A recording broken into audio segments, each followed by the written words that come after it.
Over 500 after beating the Yankees last night 3-0 at the stadium. Rafael Devers hit a pair of solo homers. Ceddanne Rafaela also went deep.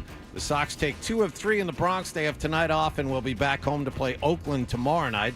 ESPN reported last night during the TV broadcast that ownership is still not sure they want to buy at the trade deadline. Said deadline is 3 weeks from tomorrow. Also, the Sox have put 3 players on the American League All-Star team. They're Devers, Jarren Duran, and pitcher Tanner Houck. Turning to basketball, the USA men's team opened up training camp over the weekend in Las Vegas as they begin to get ready for the summer games at the end of the month in Paris. The Celtics' Jason Tatum is expected to join the team today after missing the first 2 days because of what has been termed personal reasons.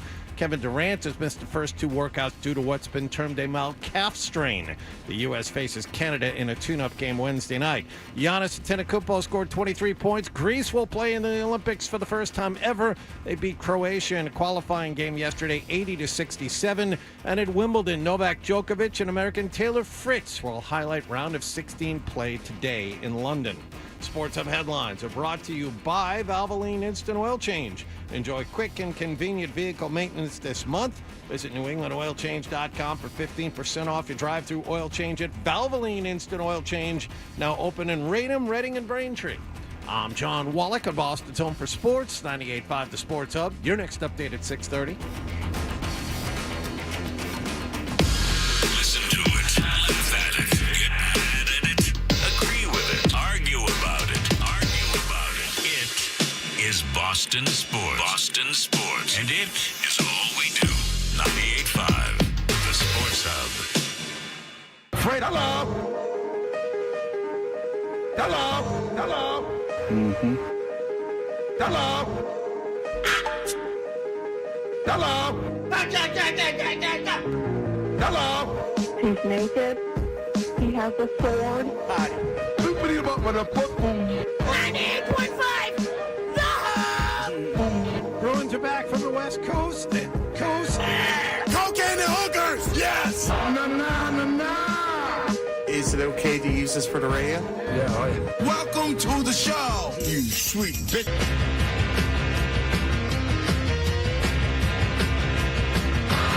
Hey, good morning, everybody. Good morning. We are Toucher and Hardy, Town Fair Tire Studios. You can call 617-779-0985. We are brought to you by FanDuel Sportsbook. Make every moment more with FanDuel. You can watch us on YouTube. It's very exciting. We have not been here in a week, so you can now finally get back to watching us on YouTube, which is, you can watch us at any point. Everyone is back. Everyone was gone last week. Everyone enjoyed their time off. I take it very exciting. Johnny, you were at the Jersey Shore, even though you turned your back on Margate. Yes. Ocean City, New Jersey. Too much time in the car, Fred. I need another vacation. I'm tired. Right. John, he excused, or whatever the term is, he will not travel by airplane. No. Because he's so used to those Celtics planes that now commercial travel is too much for him. Right.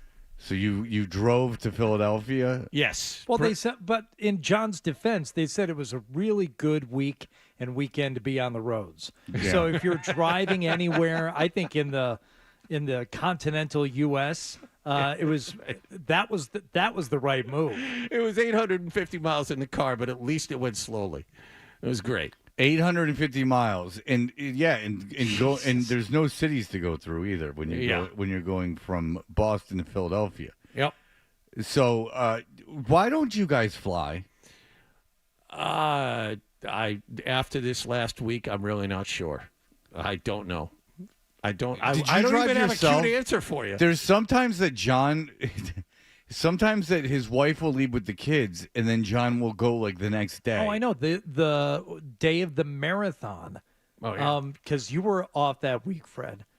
John and I worked Marathon Monday from the starting line, and he finished the show, got in the Birdmobile, and left from Hopkinton to go join his wife and kids. I'm like, dude, what are you doing? Go home and sit there in silence.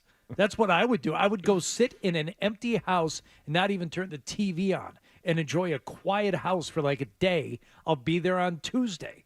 But no, we got up at, before dawn, sat outside for 4 or 5 hours, and then he left and drove by himself to join his wife and kids.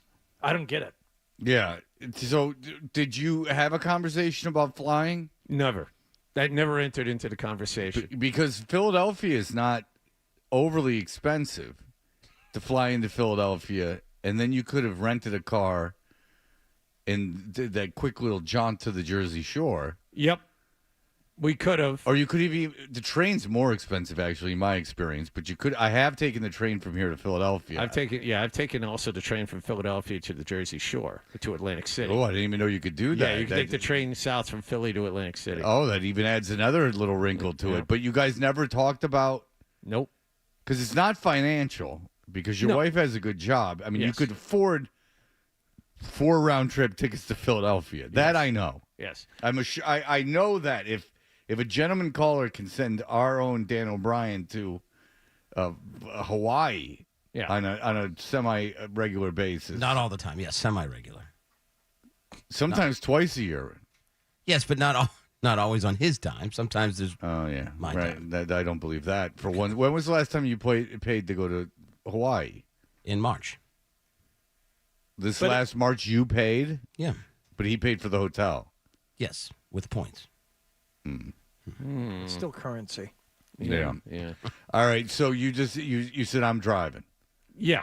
How far is it from the airport to where you end up going? By car, No, by 30 minutes. Hitchhiking. 30 minutes. 30 minutes. No, you got to fly.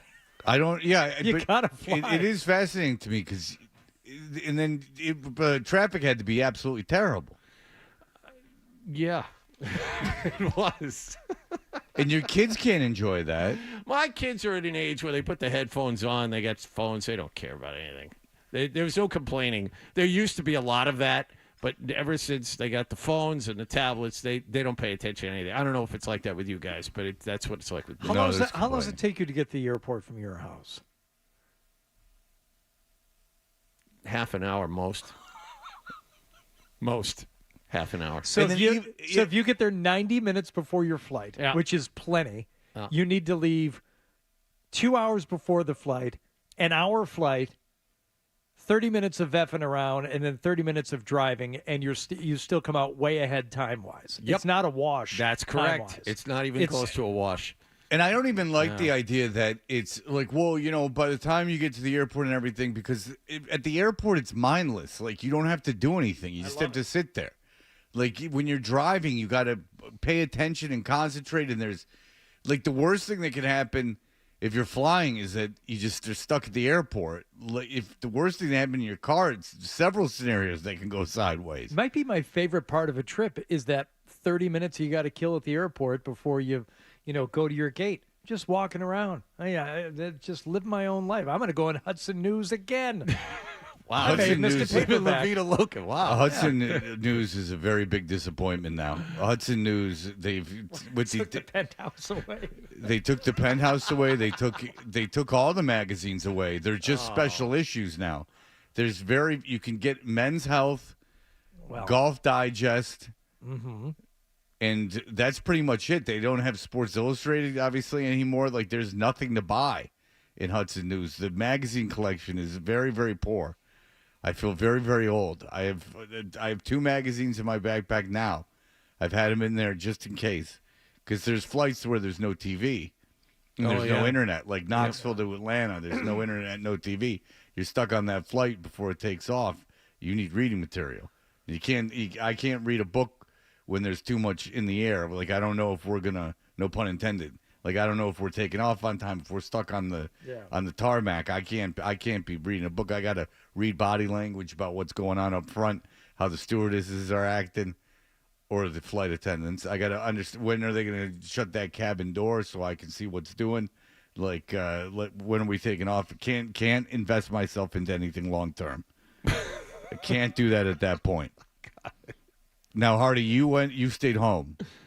Yeah, we took one trip a week ago Sunday. We went out to Tanglewood for a concert. I had never been there before. How nice. It was. How are the people out there? Lovely. That's God's country. We it was a Sunday, so we left late enough to where when we got there, the Norman Rockwell Museum would be open. Oh, good for you. And went through the Norman Rockwell Museum, where they have on exhibit right now, Fred, a Mad Magazine exhibit for some reason. The crossover between popular art in the mid-20th century. I don't know. I don't know what the connection between Norman Rockwell and Mad Magazine. Did they allow you to fold the things to come up with a big joke? There was no touching of any of the. Okay, because that was the big thing in Mad Magazine. Sure. Is at the back you would fold it, and then it would say fan art, and then you would fold it, and it would say fart. Right. And then you would go, woo! And you'd have a good chuckle. Yeah.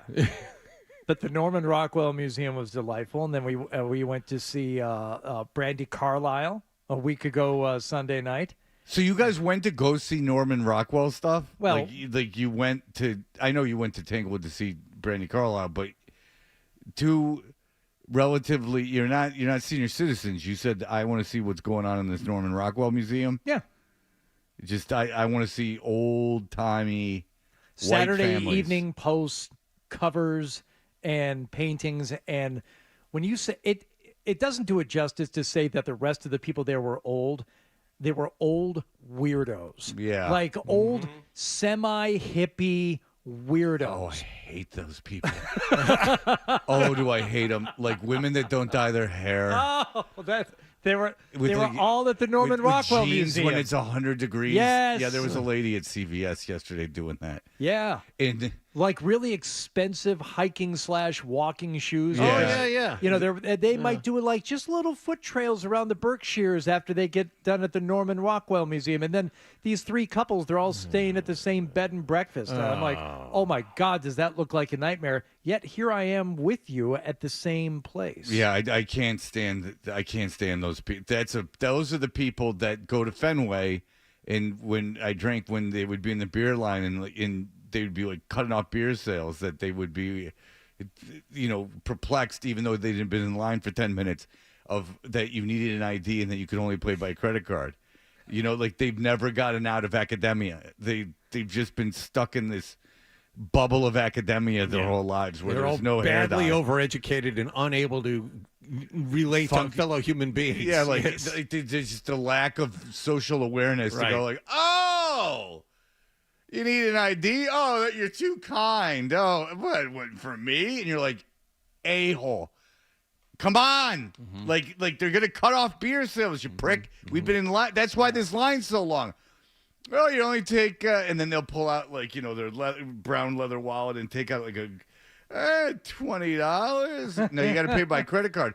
Ooh. Yeah. Everything is that. a 5 or 10 minute conversation. Yeah. Everything. Yeah, like going to the ball, and they only go to Fenway because it's Fenway. That's right. So we went from the Norman Rockwell Museum, where we were in a crowd that I fear we are becoming a part of, to the Brandy Carlisle concert, where we were in a crowd which we will never be a part of. Right. And those people will never quite be part of that They'll never accept you as one culture. Right, but it was a great show. Right. I know that's a great venue. Have you ever been there? Long time ago. Long time Where ago. is that's in the Berkshire Mountains? Where is Tanglewood? Yeah. It's about 2 hours west, right? Lennox, Mass. Yeah, 2 hours and 15 minutes. And now, is that west? Yeah. Yeah, I've never been west. I don't think I've ever been west of Worcester. Yeah, once you get beyond Springfield, there ain't much there. Yeah, I've never been to Springfield. I've never been west of Worcester. And I don't. My old agent used to go to Tanglewood. He spent like 3 weeks there. Yeah, it's a cool venue. The biggest mistake we made is we were staying in town at. I hate bed and breakfast. I can't stand it. I can't stand it. And Marcy assured me, she goes, no, this is not it. This is like the nicest hotel I could find there in whatever town it was. And we walk into the back door of this place, and we walk into this woman's kitchen. She's like, hello. Oh, like, boy. Oh, Jesus Christ. There's no rules and regulations Oh, to that. man. What? I look at what? So you looked over at Marcy, and what happened? And she's laughing. because she didn't know.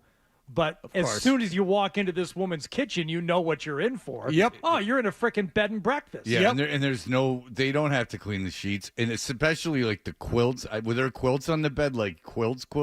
I got to say, the room was pretty much a hotel room. The difference is it was an old house, so it had, like wood floors. But, we had our own bathroom. There was a TV mounted on the wall. And most things about it did speak to being in an actual hotel room. But, the second you leave the door, you're standing in a hallway, and there's 3 other bedrooms out there, and that's it. Yeah, I could never do that. I could never do that. Oh, and you can hear people outside clear as day. They had that one of those like heavy snake-looking things that you put up against the door to keep the cold air out. Nice. But it's just for the noise from the people staying, in the room next to you when they're walking by. We should go to dinner at 4, and that way you can step. You're going Plus down all the hall. that just hardcore humping. Right. I mean, you're hearing every creak of the bed and every moan of the octogenarian taking it for the first time. Getting all excited. First time in 10 years, too. So excited to be at the bed and breakfast. The Norman Rockwell Museum's got them all riled up. We skipped out on the breakfast part. We left. They actually give you a breakfast at a bed and breakfast? The night before, they ask you what you wanted. You had like 3 choices. Do you want granola? Of course. Scrambled eggs or something else, and coffee or juice. And the times you could get it were either 8:30 or 9:30. Oh, it's two servings. Do you want it in the dining room or the patio? So initially we said 8:30 on the patio. And then we woke up because, I don't know about you guys. I still wake up at 4, regardless. So I was pretty much up and just killing time. And when Marcy finally woke up, I'm like, can we just go, please? We don't have to stick around here for another hour and a half to have breakfast on the patio. Yeah. Let's stop at Dunkin' on the way. I always envision in places like that where they offer granola, there's just this woman with dirty hands, put her hands in a deep box and like sprinkles Or like it a on a cat. plate. I was in her around. kitchen. It had the cat. Yeah, like a cat walking around in the granola. Like, Seriously. That's what I think of. there's no rules. It wasn't a dirty box. I was in her kitchen. It was in one of those plastic container store things. I saw it there. Okay. Yeah, there you go. If you say so. What do you want to do with your life? I want a bunch of losers living in my house.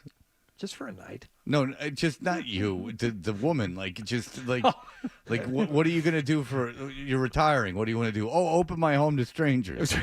What place in your head do you have to get to say I want to take care of a dozen people every weekend? Yeah, I want people that stay in bed and breakfast to stay at my house.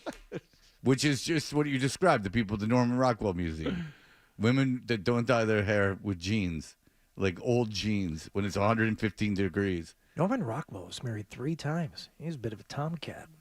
Now, was that due to being widowed? Was it so I married an axe murderer style? Maybe his second wife died, but the first one he got a divorce. Ooh. I wonder if there's some secret paintings that are just like angry triangles black. Jackson Pollock cries for help. Yeah, exactly. Just like, women. All right. Very good. We are very excited to be back. It's so exciting. There's a lot of stuff that happened while we were gone in the world of sports and so on and so forth. What do you have for us, Hardy? What are we going to talk about? The first thing we're going to start with is what happened last night in the Bronx, first and foremost, and we will begin there with what happened last night, and that's next. All right, very good. We will return. You're listening to Toucher and Hardy on the Sports Hub.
It's your game last night.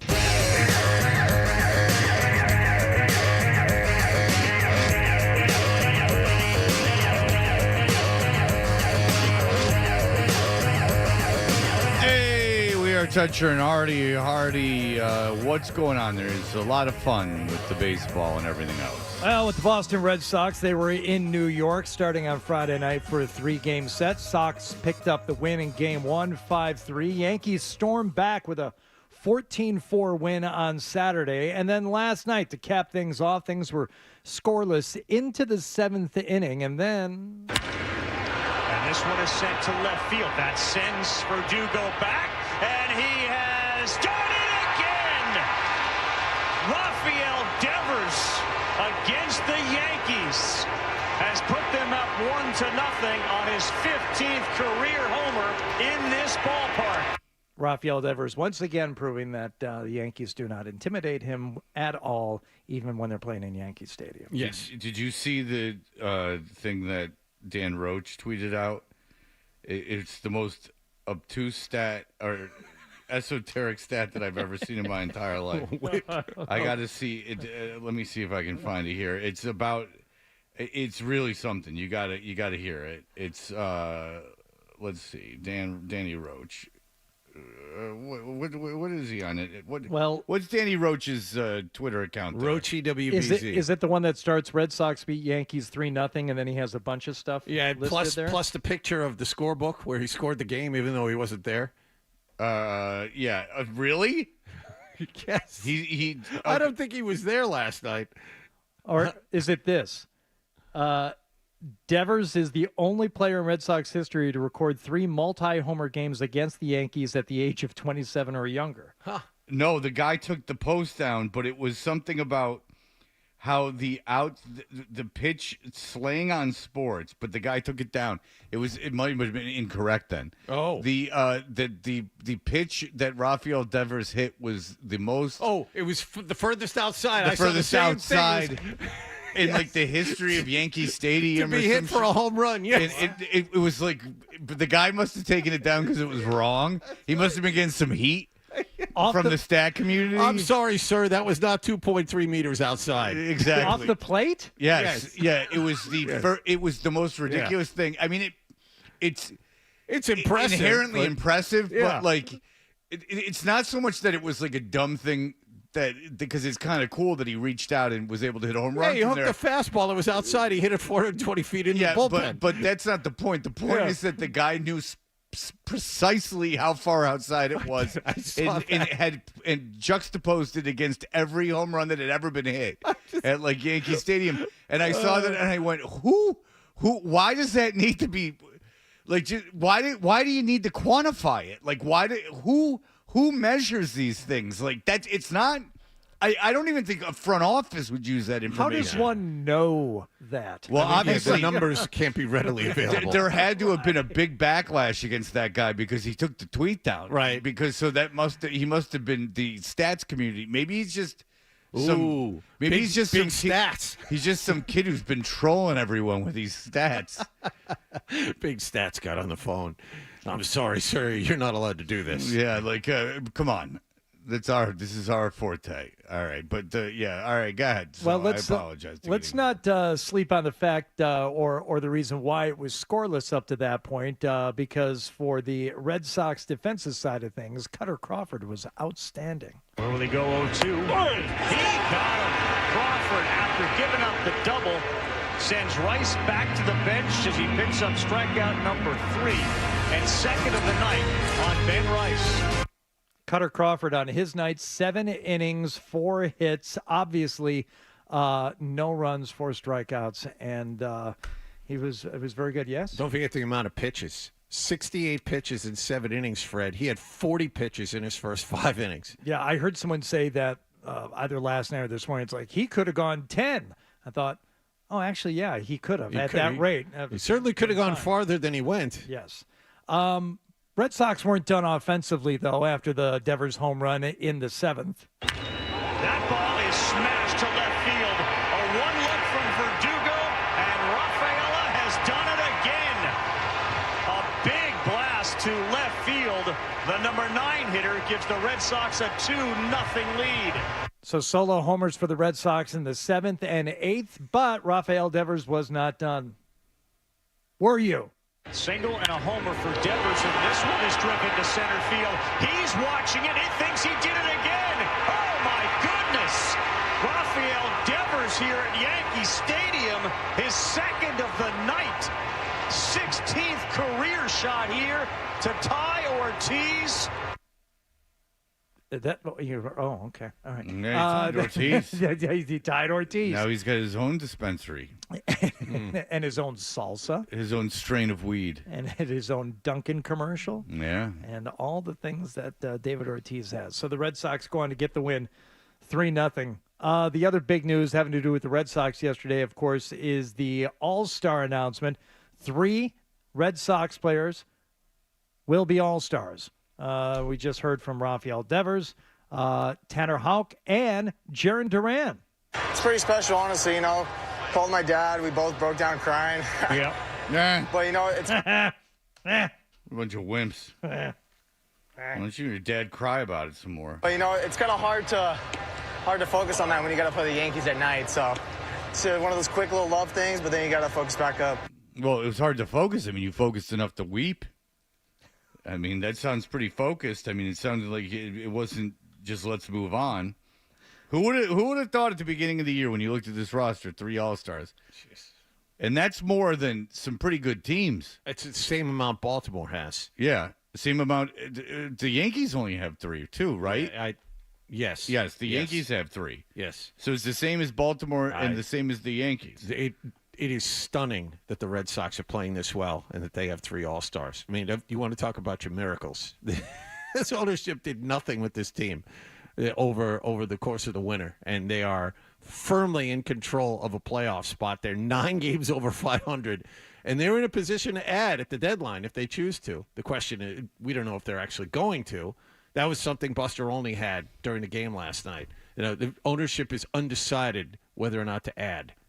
I don't understand why you don't have to trade any major pieces. You don't even have to add. It's unrealistic to think that you're going to add a huge piece because because if you look around the league, so White Sox, the Athletics, the Angels, the Blue Jays probably aren't going to deal with you. And then you're not going to make a deal for Vlad Guerrero because you're going to have to give up too much. And I believe Guerrero's a free agent after the season's over.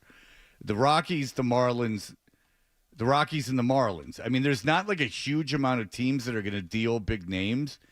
There was rumors that you could, and they wouldn't need them, but you get Pete Alonso, but the Mets are right in it, and I don't see how they could make that deal. But I think Alonso's contract's up too.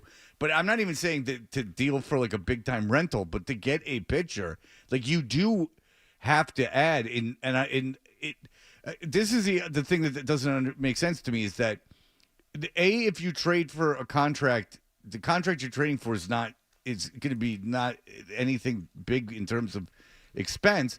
You don't have to be overly precious with your assets because you're not giving up anything that's going to be huge. And even if you do, who cares? I mean, you're not giving up one of your top 10 prospects most likely. And then wouldn't you rather get the gate of the playoffs than not pay a kid? So I don't it can't be completely financial why you wouldn't make the move. It can't be. Not dealing at the trade deadline cannot be a financial decision because inherently it would make you money in some cases. If you trade for a pitcher, a fourth, fifth starter, you trade for the guy and you only owe him the last third of the year in his contract, the gate that you would get from the playoffs would outweigh that. You would think. Right, and so it's just being precious with your minor league talent, which I can't imagine you would have to be. So what's the hesitation? That's the thing that I'm trying to wrap my mind around when I saw Buster Olney say that on the broadcast last night. What's the hesitation? Why you are enjoying a miracle of a season, and you are in. These guys are fun to watch. They steal a lot of bases. Ric Flair. Okay, forget it. It would have only been funny to you too. And now she's gone. Oh, there was a woman that looked like a toothless Ric Flair on TV. Sorry, I missed it.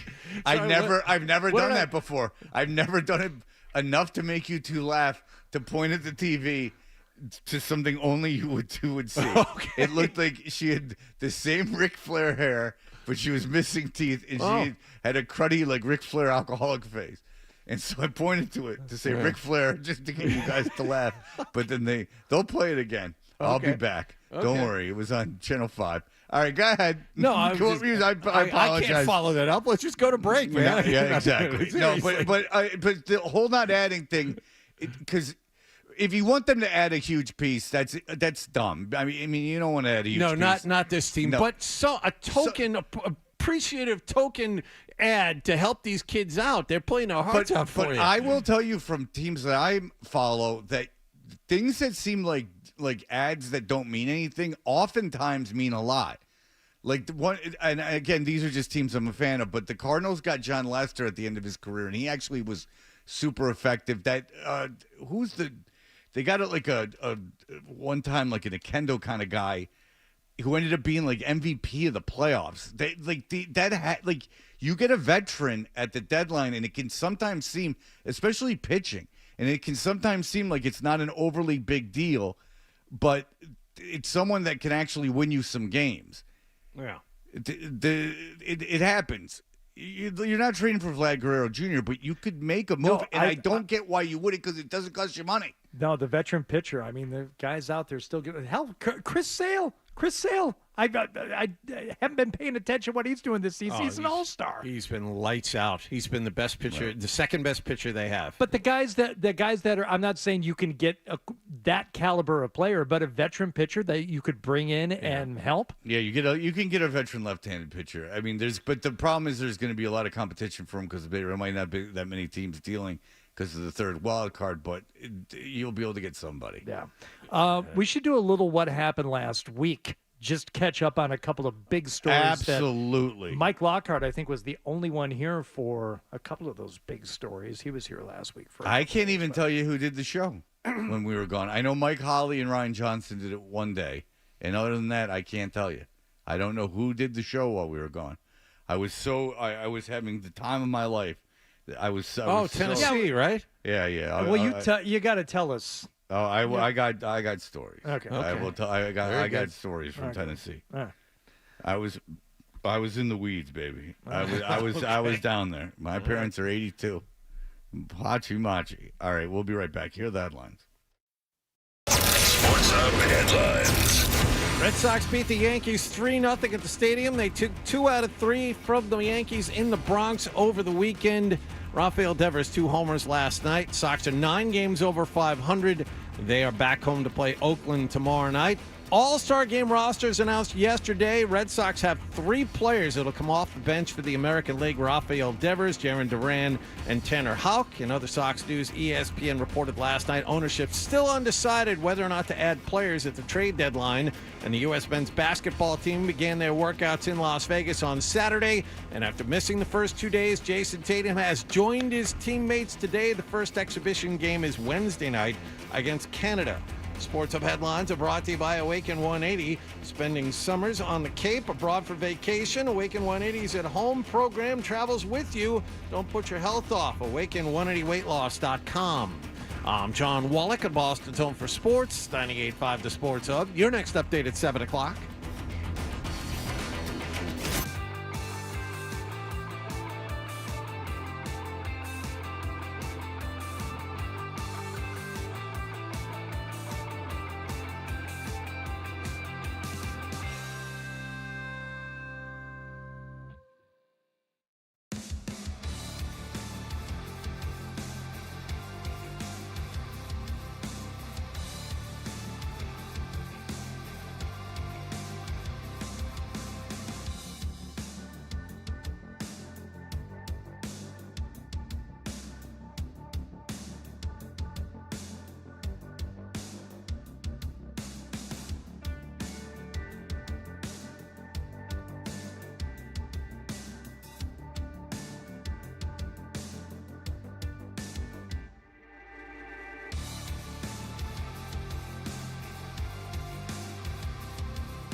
Indeed.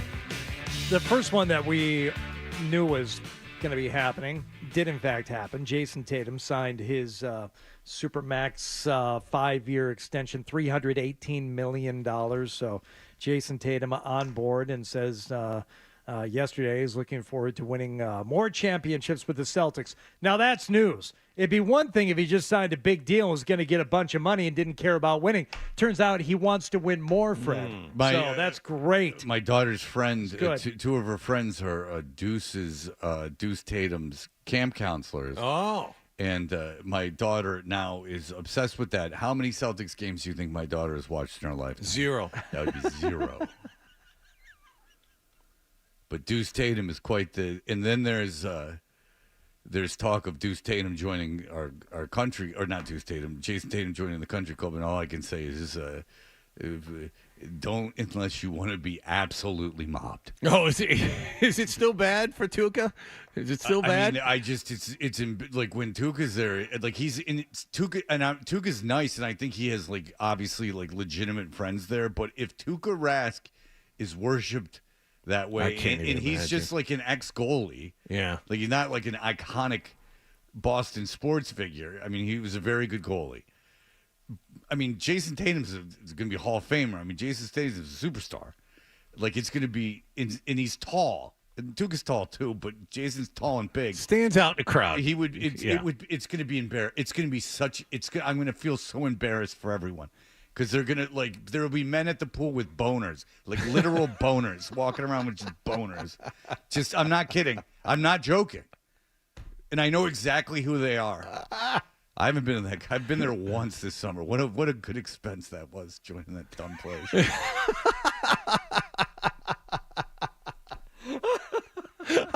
I thought that place was lovely. You treated me to. I think I wound up playing like 12 holes of golf. I don't mind it. I don't mind it, but I've been there. I've literally been there twice. I took people to eat there in March, and then I played golf there once.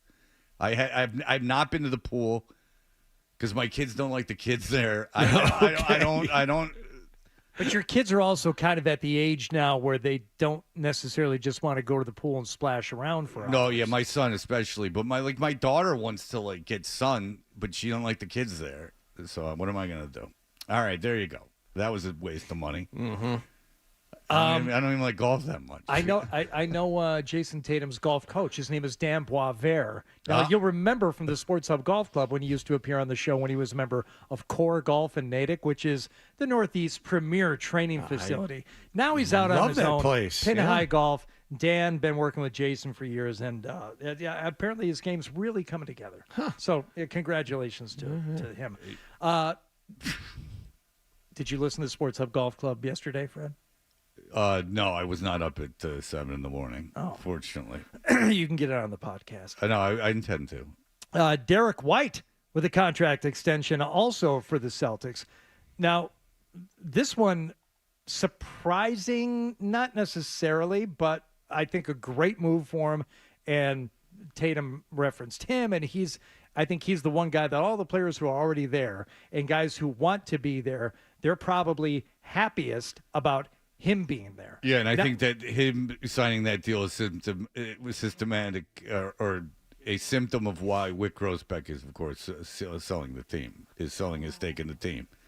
Is that because apparently the NBA is in a position with these new rules that the owners have approved where if you're going to run the team this way, it's just not going to be that You're going to get profitable. crushed in a couple of years. I mean, this is the tax bill is really going to hurt you in a couple of years. Yeah, and I'll tell you, when I met him, odd. Okay. Oh yeah. Pags, I guess, is the fun one.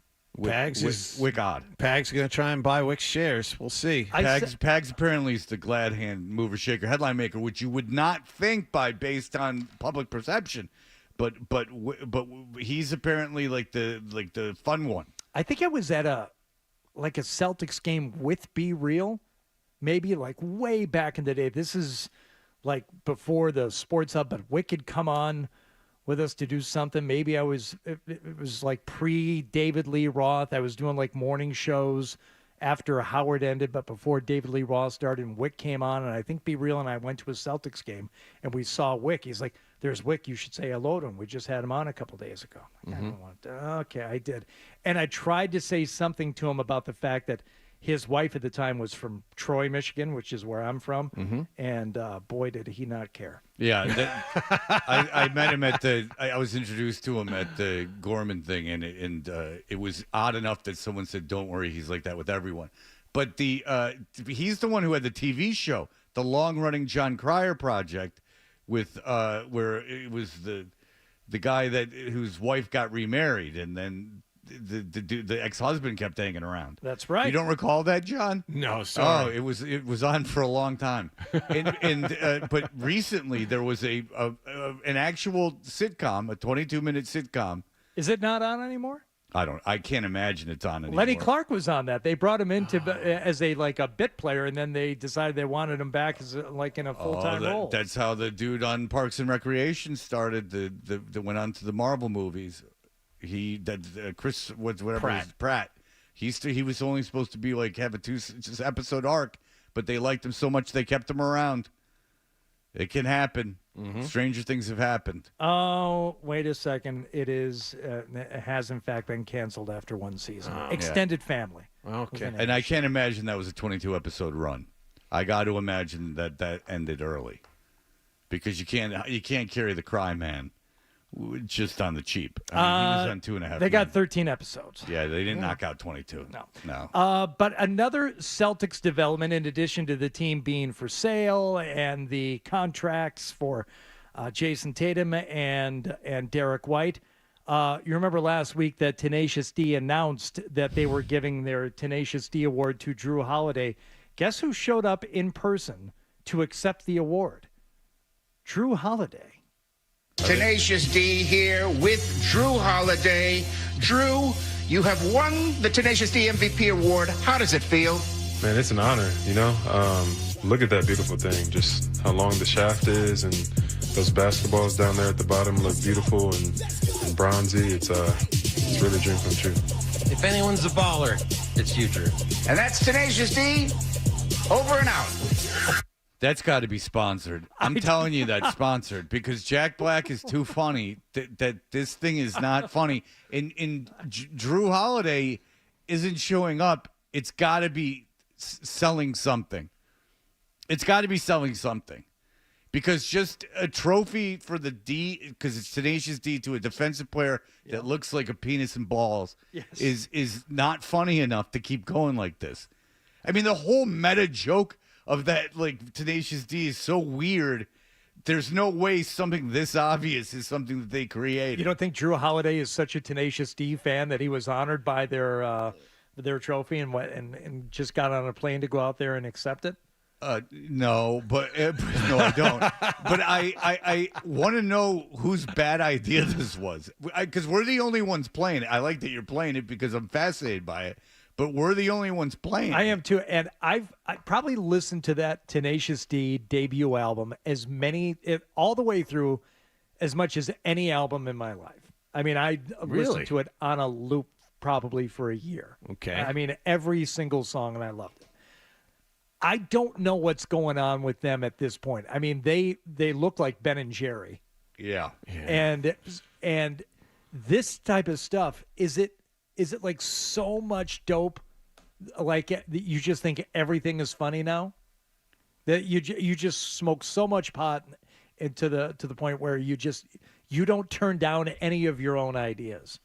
Anything they want to do, they just do. Because you see I've seen some of the videos that they've done. They're weird. There's one where they're performing Chris Isaac's Wicked Game, and it's Kyle Gass just frolicking naked out into the surf. It's freaking disturbing. But if you're gonna do that, you're not doing the Tenacious D Defense Award that just looks like a penis, and going, that's the joke. Like because Kyle Gass in the C naked is A, no pun intended, ballsy, and B, a take on the Wicked Game, very sexual video, where Chris Isaac just said, "I'm handsome. Just give me a model and let us canoodle." Yeah. You don't hear. I imagine you're a Chris Isaac fan. No, not really. Oh, okay. But that guy hung around just talking. Like, after Wicked Game, that Wicked Game is like the only song he ever made. And after that, I still know who he is because he just talks. Like, he gets interviewed. What do you do for a living? I get interviewed. Yeah. People talk to me. All he is a pretty boy's Lyle Lovett. Now, Lyle Lovett's my man, and I am happy to say Lyle Lovett never had a hit. So that gives him big cred. I always felt bad for Lyle Lovett because when he married the redheaded lady from Pretty Woman, just people called him ugly all the time, and you can brush it off as much as you want, but there is a point where you got to be like, all right, like I get it, I'm ugly, and then it had to have hurt that relationship too, like the constant jokes about how ugly he is, because Julia Roberts good looking, but it's not like she's the most beautiful woman on the planet, and Lyle Lovett's a rich performer, like a rich musician, which buys you a lot of points, but for some reason they were like, look at how ugly that ugly piece of garbage is that's married to Julia Roberts. Do you recall another relationship like that? Billy Joel and Christy Brinkley? I was going to say Billy Bob Thornton and Angelina Jolie. But that was an age thing because Angelina Jolie was like 19 or something. And I love Billy Bob Thornton. He's a cool guy. But I've interviewed him a couple of times. Nice guy. But that was more of an age thing, and they were weird. Remember, like she kept his blood like in a necklace, a vial around his hanging. neck. Yeah, they like both did it. It was like weird. that was more like a weird thing. Like, and then Billy Joel and Chrissy Brinkley, sure, like whatever. But Billy Joel's so famous. I don't recall him getting attacked like that. Like Lyle Lovett, it was like every joke on late night television was like, what an ugly piece of garbage he was. And looking back on it, I'm sure Lyle Lovett's a very confident guy and like gets it, but at a certain point you got to be like, all right, guys, like, okay, like I was born this way, and it's not even like being fat that you can change. Right. It's not. It's like you're just like facially ugly, like you're an ugly troll. Like who the hell do you think you're marrying, you piece of crap? Okay, now you've gone too far. You can't call him a piece of crap, Fred. I won't allow it. I'm not calling him a piece of crap. I'm defending him and saying people shouldn't have done that. I'm mimicking what was said about him. So I guess the reason why they got together in the first place, he heard that she wouldn't like get in the car and go anywhere unless they had Lyle Lovett CDs or tapes to play. Boy. She was obsessed with them. Oh boy, yeah, there you go. Like, he heard that and he's like, finally, he's like, I'm gonna get some trim. He's like, look at this. All right, very good. We will be back from vacation. So many things happening. We'll have that for you in just a moment. You're listening to Toucher and Hardy on the Sports.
to us by Valvoline Instant Oil Change. Enjoy quick and convenient vehicle maintenance this month. Visit NewEnglandOilChange.com for 15% off your drive-through oil change at Valvoline Instant Oil Change, now open in Franklin, Billerica, and Peabody.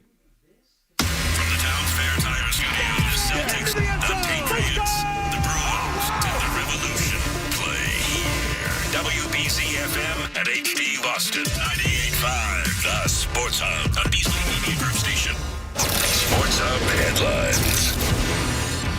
Red Sox beat the Yankees last night 3-0 at the stadium to give them 2 wins and 3 tries in the Bronx over the weekend. Cutter Crawford allowed 4 hits over 7 shutout innings, and Rafael Devers added a pair of solo homers.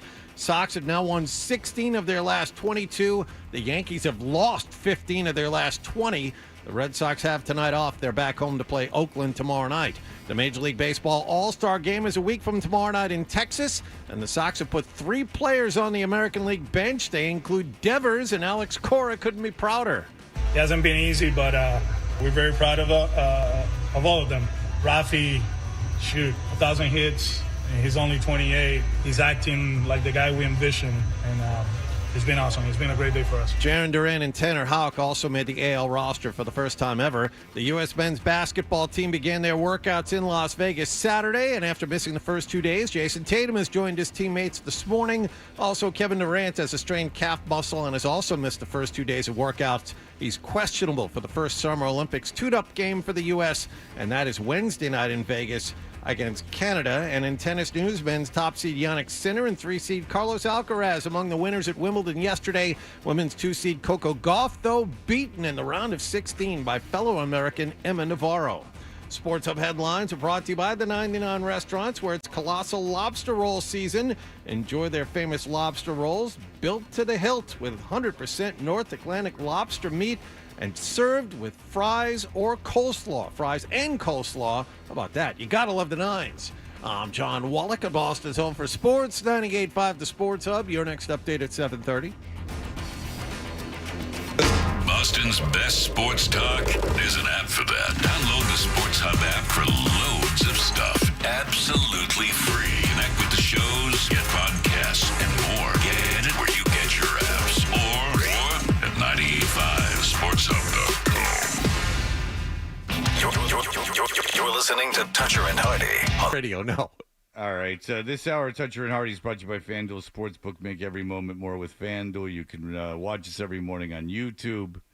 Search 98.5 The Sports Hub on YouTube. I was out at my parents' in Tennessee. My son took a friend, and I was with my daughter. My parents are 82, and they live in East Tennessee, which is a whole situation unto itself. And there were a couple things that happened. There was a day where we went to the Soaky Mountain water park. Soaky Mountain, which was a BBW porn star. No, Soaky Mountain, that just occurred to me.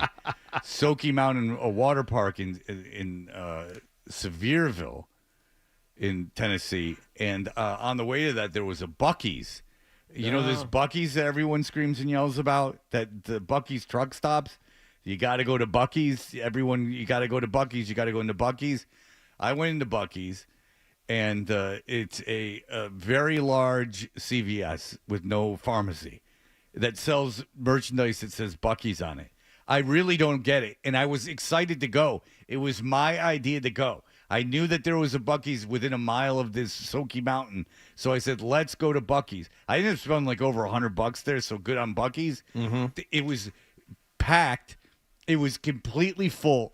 It wasn't even that, and it was the biggest Buc-ee's on the planet, and it wasn't even that big.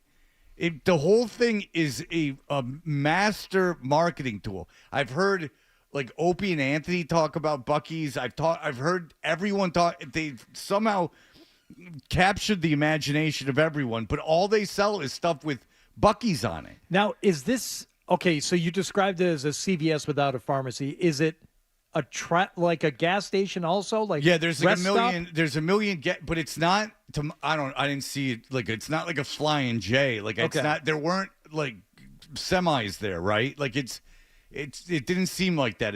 I guess there were a lot of. We didn't get gas there, but it It's the world's largest convenience store. The Luling store. You know where Luling is? No. Yeah, in Tennessee? Well, I guess it's largest by convenience Sevierville. store in the world. 75,593 square feet. That's got to be including the outdoors, because I got to tell you, the Walmart where my parents live is far more impressive. And the Walmart, the kid that was with us did not believe that they sold guns. And I said, oh, they absolutely sell guns. And he didn't believe us. So I took him to where they sell the guns. And he was like, wow, they're $150. And I said, they absolutely are $150. And I go, look at these guys buying them. And it was two dudes that you wouldn't have taken $1 from because you wouldn't know what was on it. And they were just sitting there buying $150 guns. It was, oh, yeah. That Walmart is very exciting. So we did everything. We went to Buc-ee's. We went to Soaky Mountain. We went to the Walmart, which is bigger than Buc-ee's by far.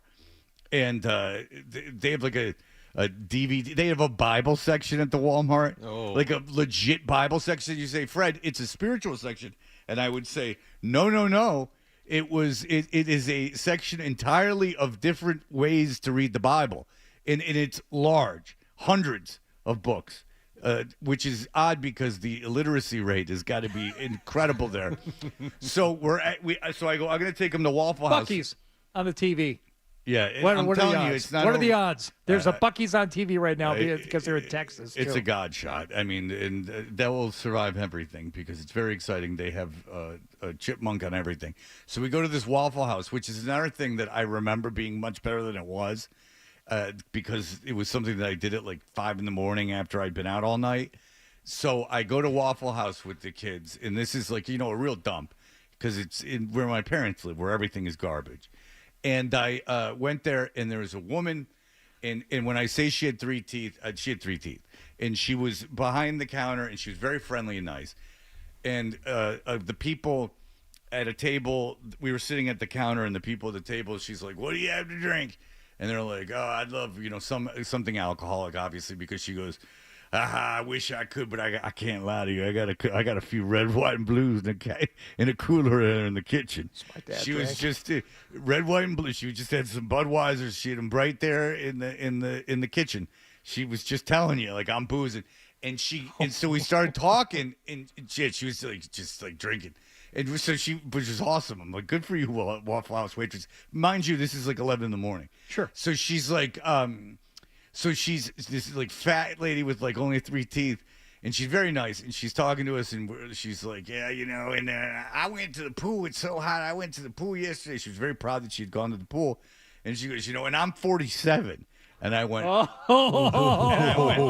I went, I am older than you. I went, hot dog. It was the best I felt, the best I've ever felt about myself physically. If you would have asked me, it's the first person in my entire life that if you put us up against each other, they would guess I was younger then. That never, ever, ever happened. That everyone's like, you look like terrible, you're all old. I felt like Robert Redford. I felt like I felt like Ralph Macchio. I felt like the ageless wonder. This woman had destroyed herself so much. Oh, she ain't living to 50. That I can promise you. But she had no teeth. She had been in a pool, and she was happy as hell. I know her whole work schedule. She had given it to me. But I was out there with my parents, and my parents are 82. And 82 is very, very old. It's very, very old. So... And I have to tell you this, is that, first of all, my mother is very proud of herself because she makes these things where she takes a tortilla and she puts it in a muffin pan, and then she takes like pizza sauce and then puts mozzarella on it, and sometimes and puts them in the oven. And Mexican pizza muffins. Yeah, a little something like that. Yeah.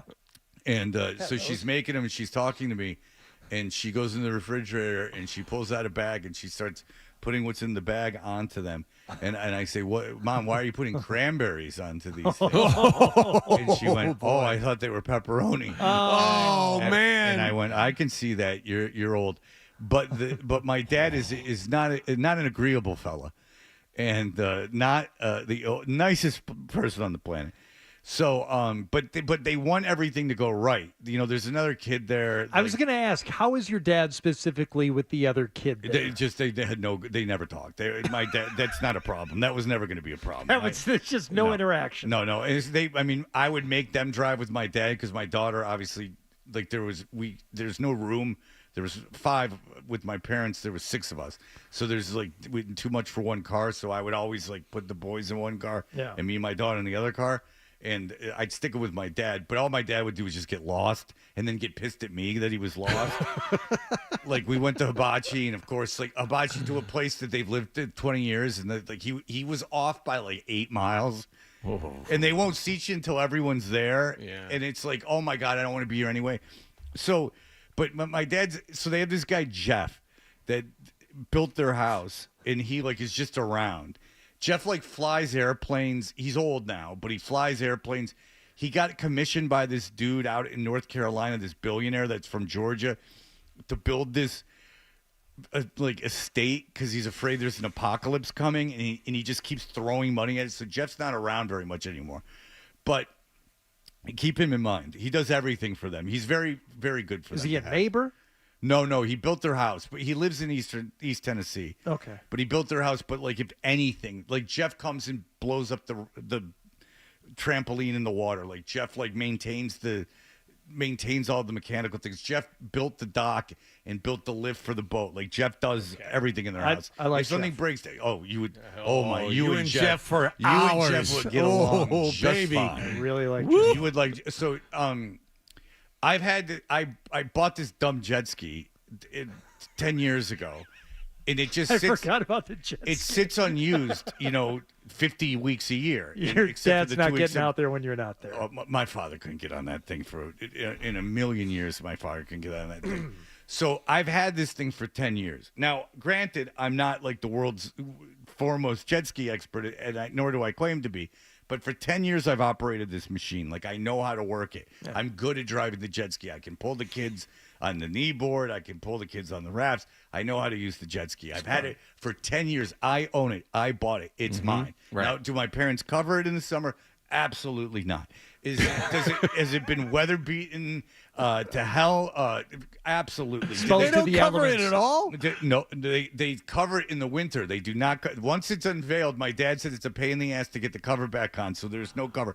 You should see this thing. It looks like the inside of a Buick Skylark from 1975, but it runs fine. Okay.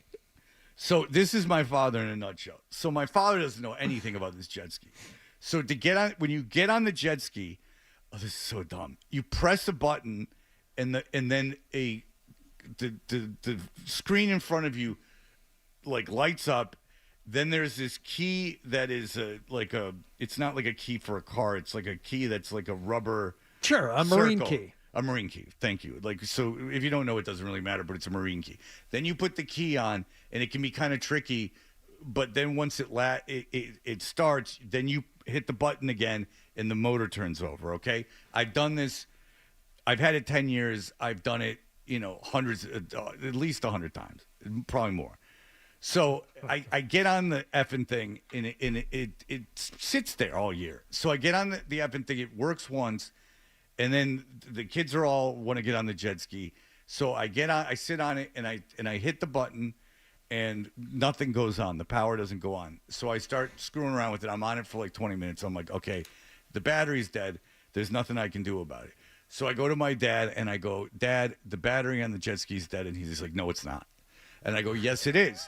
And I swear to God, I'm calm. Like, I don't care. Like, I'm like, it's not a big deal, but the battery's dead on the jet ski. And he's like, well, the kids won't be able to use it. I go, yeah, it's not that big a deal. Like, it just doesn't work. I swear to God.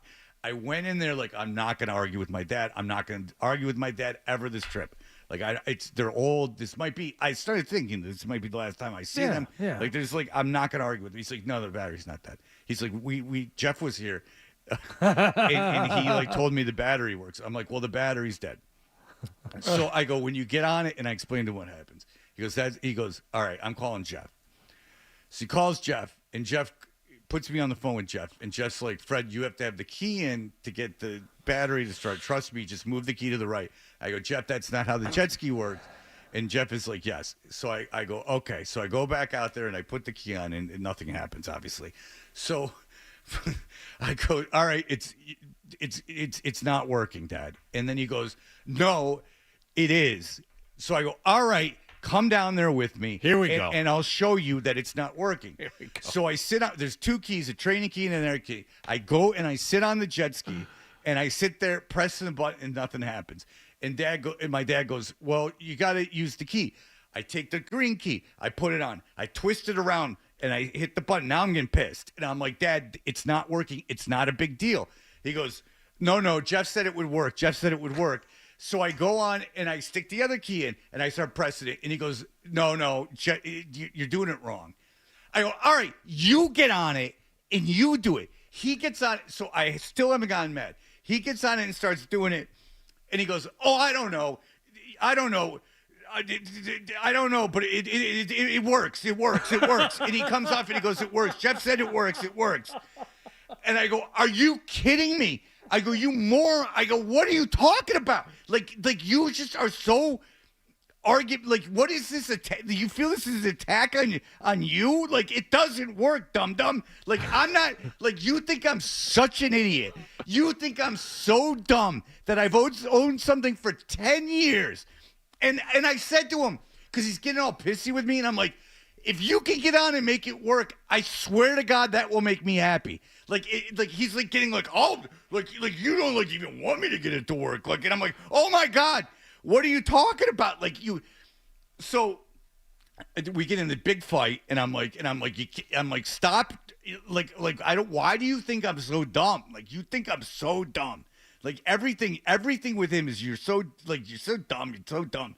And so anyway, so we like kind of make up, and so he's got this friend who's an engineer, and the friend comes over and he looks, because I go, the battery's dead. I go, it's got to be the battery. And he's like, Jeff. So he calls Jeff's gone for the 4th of July. So he calls this guy over, and the guy comes in and he looks and he goes, oh, a wire isn't connected to the battery. And he puts the wire into the battery. And then the thing works. And he shows my dad that indeed you hit the button and it starts the thing. And I go, all right, so you see now that it was the battery. And he goes, no, it was the battery wire. You were wrong. You thought that the battery needed to be charged. It was the battery was not connected, you moron. Oh, Jesus. That was How long a time period is this from the beginning of the argument? Days. 2 days. Because it was the 4th of July where it didn't work, and the guy came over the day after. 24 hours. Jesus. But and then he'll get lost. He'll drive, and then he'll drive down the wrong way down the road, like into oncoming traffic. And I'll go, Dad, you're driving into traffic. Again, I don't want to argue with him. And he'll be like, relax. Will you just relax? No, you're driving the wrong way. It's a fact. We're reenacting a scene from Ronin. You have to get on the other side of the road. And then he will park. First of all, if you talk to him while he's driving, that's too much. You're down to. I've given up telling him to hit the gas. We'll be on the freeway, and he'll get talking about something he's interested in, and he'll just stop hitting the gas. Like car's coasting to a stop. Like legit, Hardy, legit. Like he'll be going 50, and and then he'll like just take his foot off the gas and start talking and looking at you. No. He cannot concentrate. He's done it his whole life, and he'll do something like he'll stop at a red light, and he'll be in both lanes. Like the middle of the car is like on top of the lane divider, and I'll go, Dad, you're parked in 2 lanes right now, and he'll go, oh Jesus, Freddie. I'll be like, no, like you. What do you want? Like, what do you want me to do? I don't tell him to speed up. I'm not being a nudge. You're gonna kill us. Like I've given up. Like I swear to God, I went in like with this whole thing. I wasn't gonna argue with him. I can't. It's the kiss of death. By the way, it? there's a Trump superstore.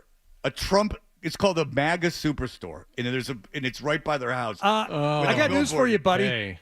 There's one in Lockhart's Town. Really? Yeah. So a superstore in. So I'll just say I can't say anything. So I'll go, oh my God, like what's in there? And he's like, what do you think's in there? Like awesome Trump stuff. Okay. I'm like, but why is it a superstore?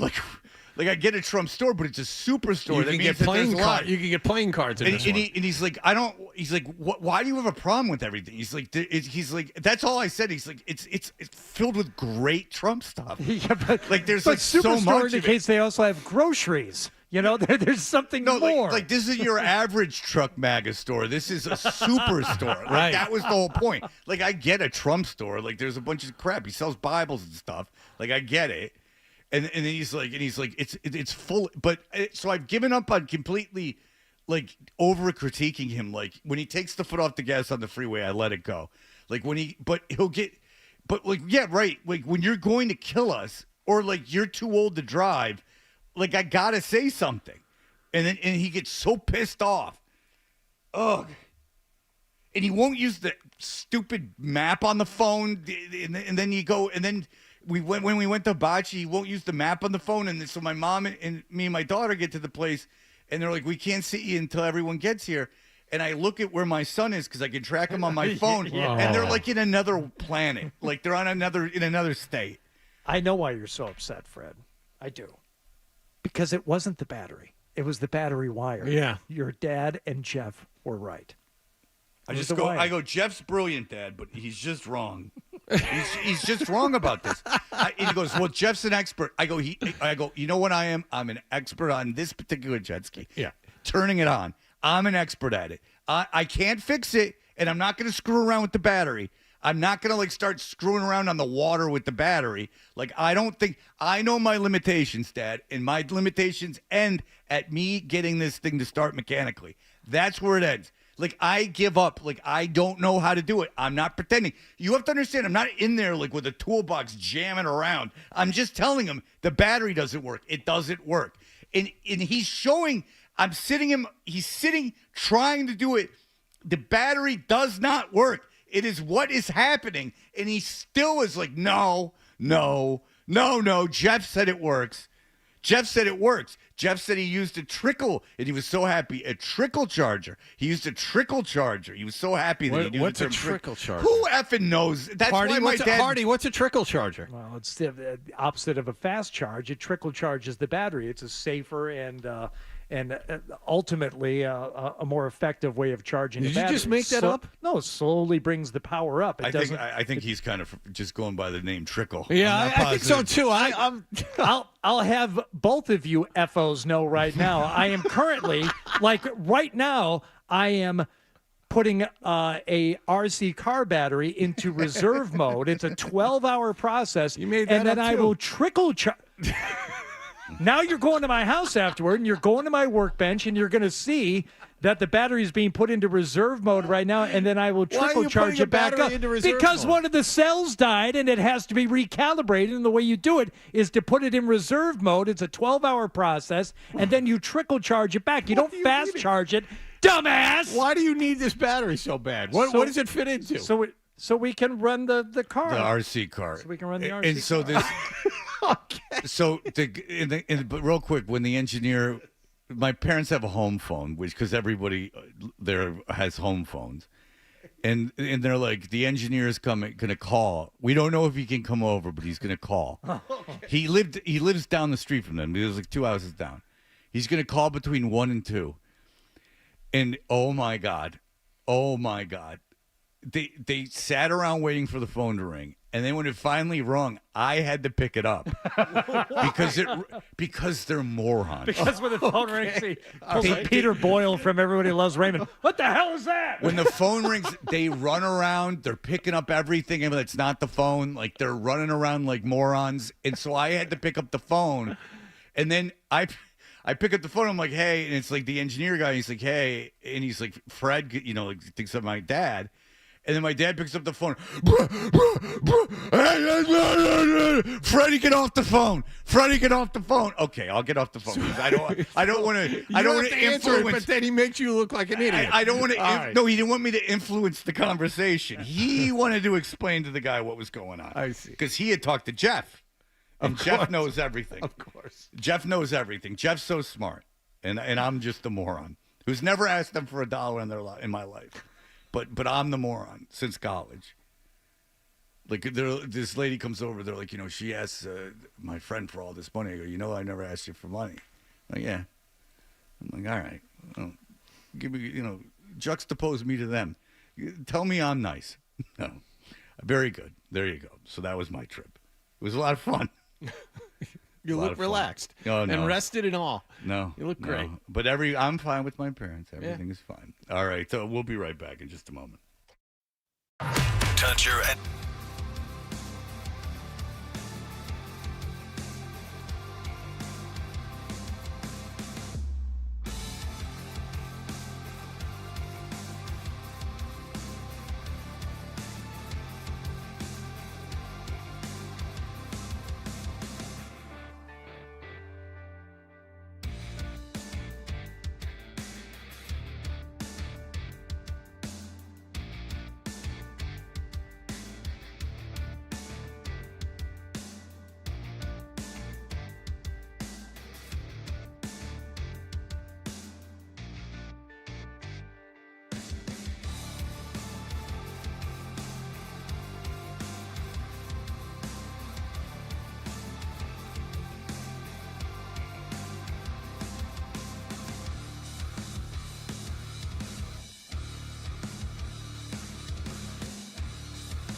On the Sports Hub.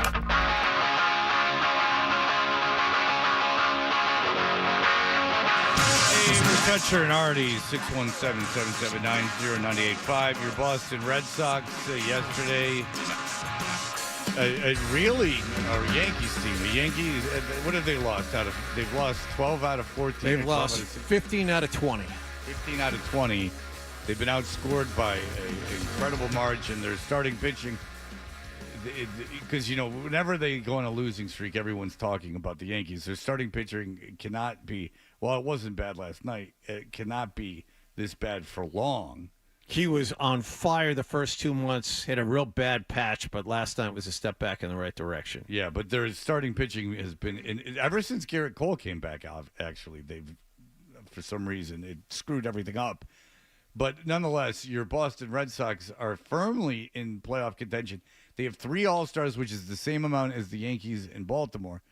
Now, look, the Yankees and Baltimore are better teams than the Red Sox, but Arizona made the World Series last year, so it's not something. Look, you don't want to make a move at the deadline.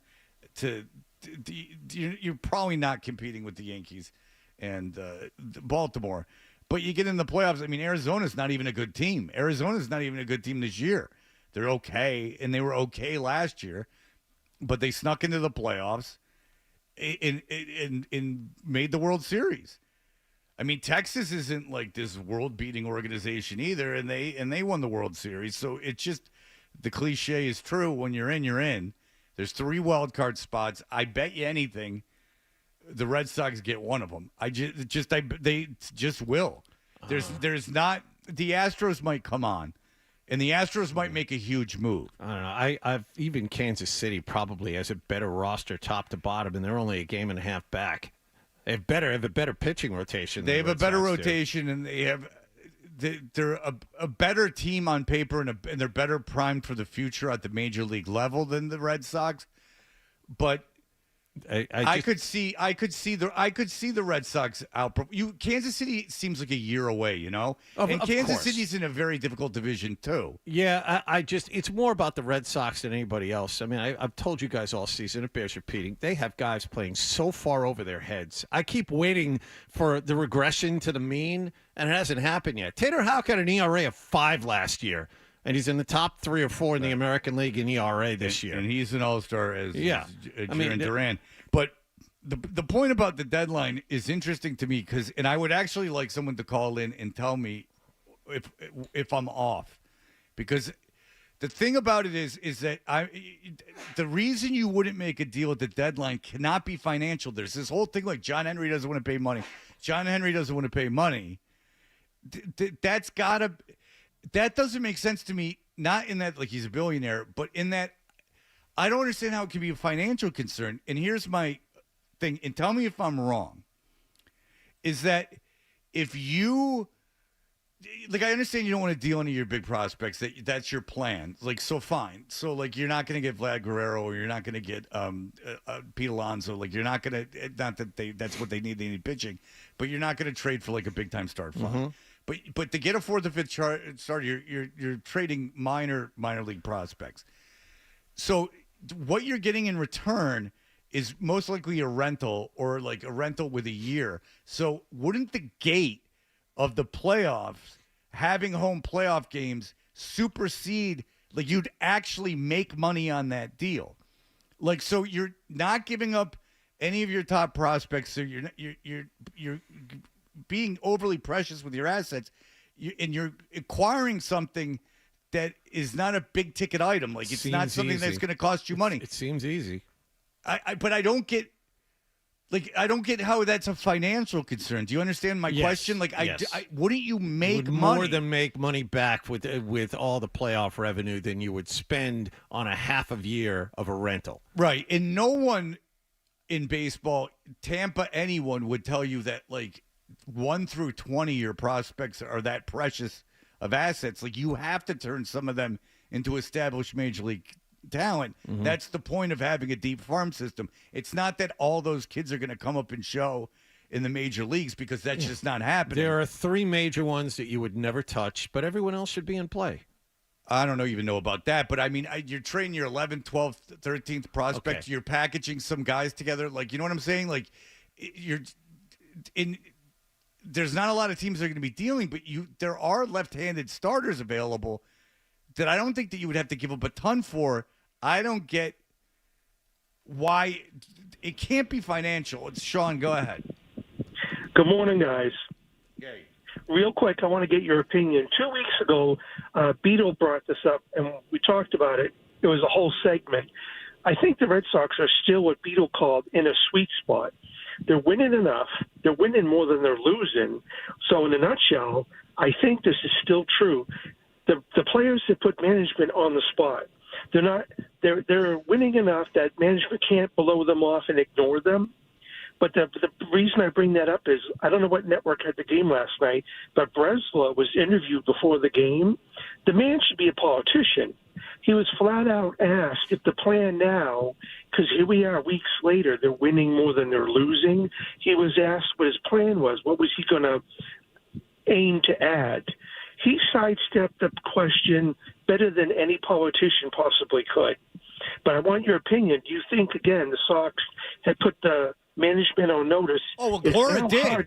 Cora did. I mean, it's not a question. Yeah. Cora came out and wasn't beating around the bush. He wasn't talking in metaphor. You can't speak any plainer than a manager did about upper management. Cora put management on blast. Cora said that they have to add. That's obvious. I mean, obviously this team, obviously Bresla wants to add. Like Bresla doesn't want to sit tight. This is coming from ownership, and they shouldn't need Cora to put him on blast or to put him on notice after last year when it was essentially the same thing. I mean, you knew how unhappy he was last year, and he made it known then. So it's not like it happened 5 years ago. No, this is the same thing last season. So now you're in a similar position. Team is playing well. What are you going to do to show them that you have any faith in their abilities and you want to make the playoffs? Because all you have to do really is make a deal that makes you better than Kansas City. Right. In theory. Yeah. It's not a ton. And why not give Alex Cora what he wants? He has made you relevant. I mean, we've talked a lot about whether or not the manager makes a difference. Well, look at this Chicago. manager makes a difference with this roster. I don't believe anything now because Chicago got how much did they pay for their? How much did they give Counsell from Milwaukee? Oh yeah. And they were supposed to win this NL Central and they're garbage. So who knows? But I understand what you're saying. Yes. Cora's a good manager. He's a very good manager who won them a World Series. They should help him out. Right. If managers matter, then this is the case. Oh. Did you know why, speaking of managers, very quickly, do you know what started the problem between Torre and Cashman?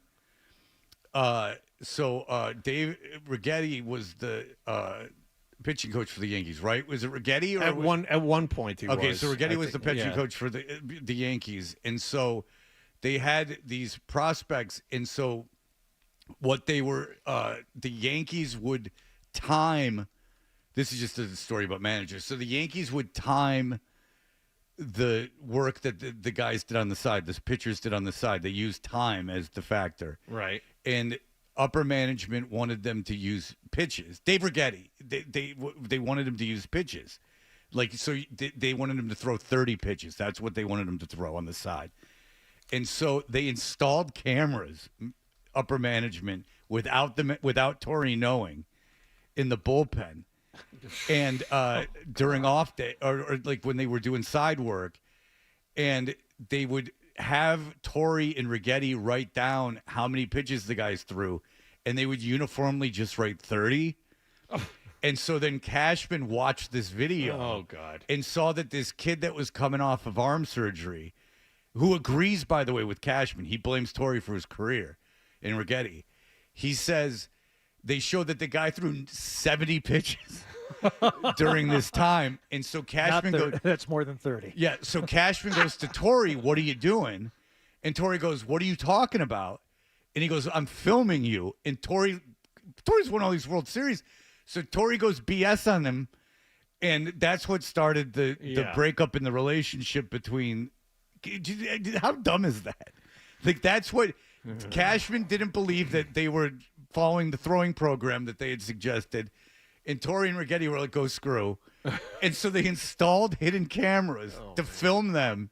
and found that and so this kid, I can't remember his name, it doesn't matter, but he was like a big pitching prospect that was coming off arm surgery, and he never really recovered from it, and he blames Righetti and Torrey, and there's his book coming out about it, but there you go. But so anyway, I no one can give me a reason, because it can't be financial.